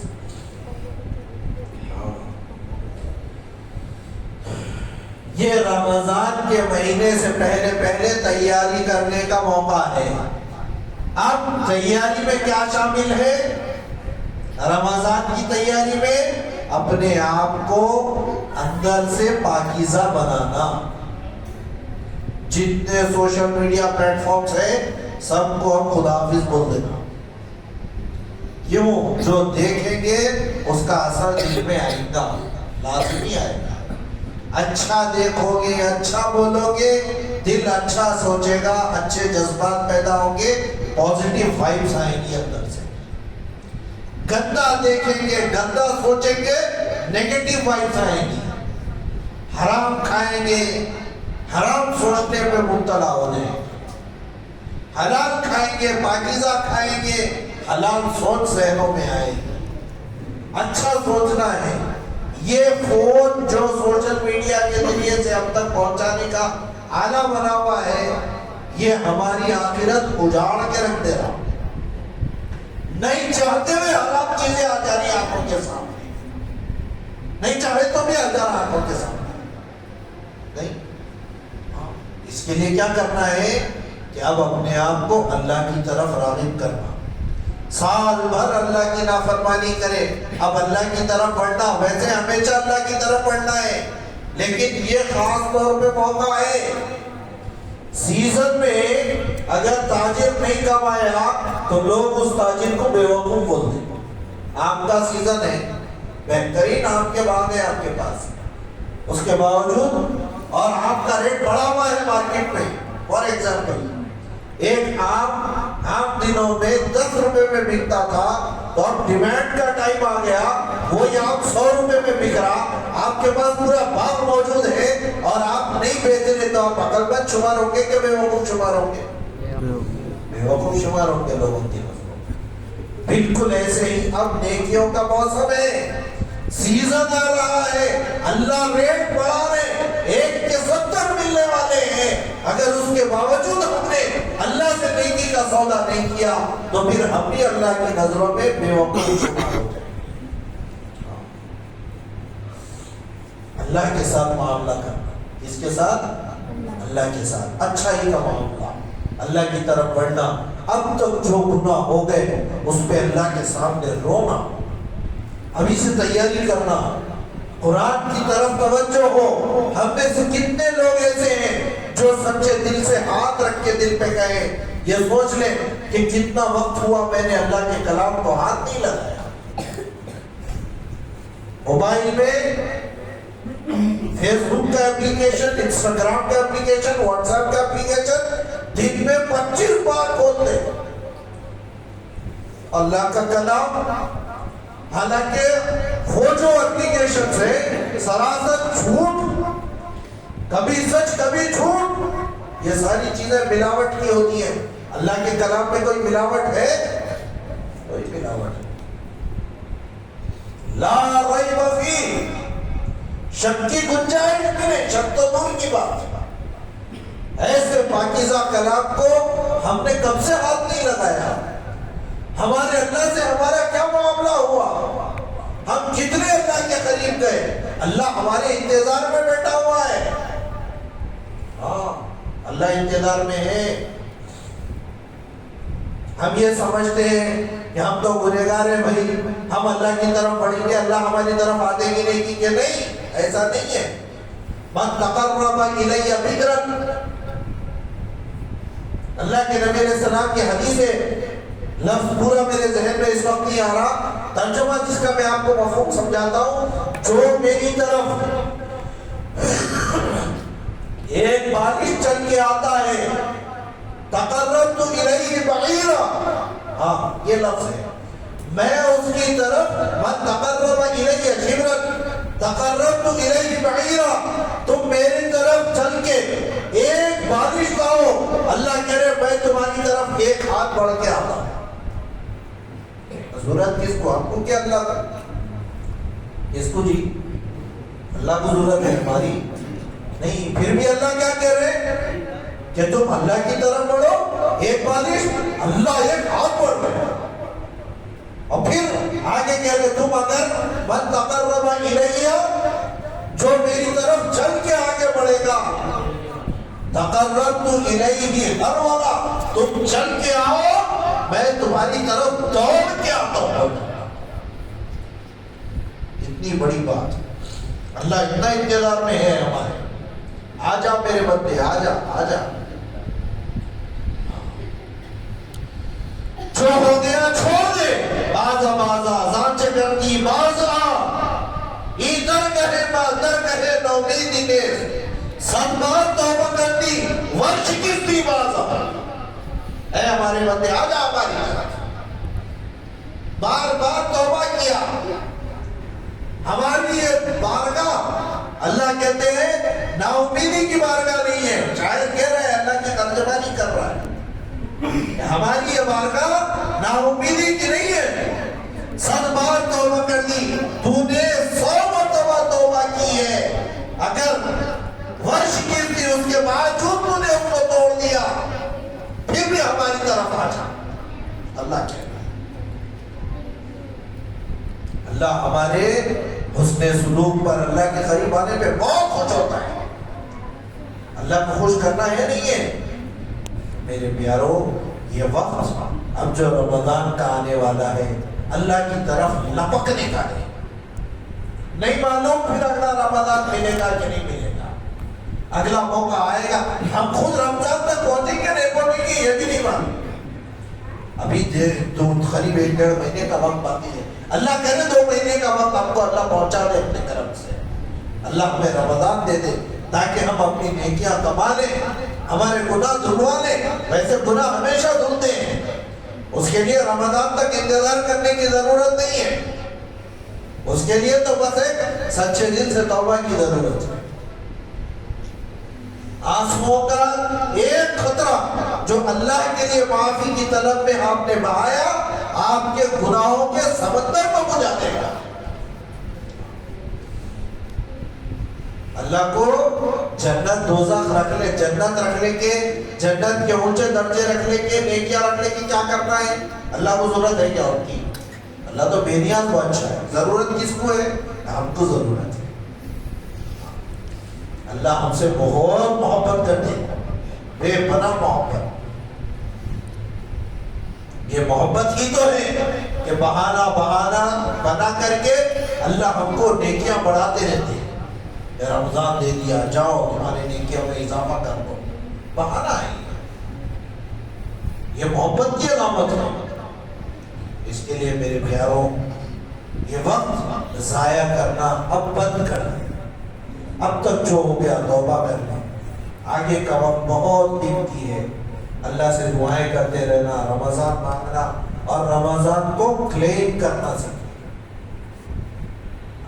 کیا کر کے میں وقت بچاؤں, ایک لمحہ میرا رمضان کا ضائع نہ ہو.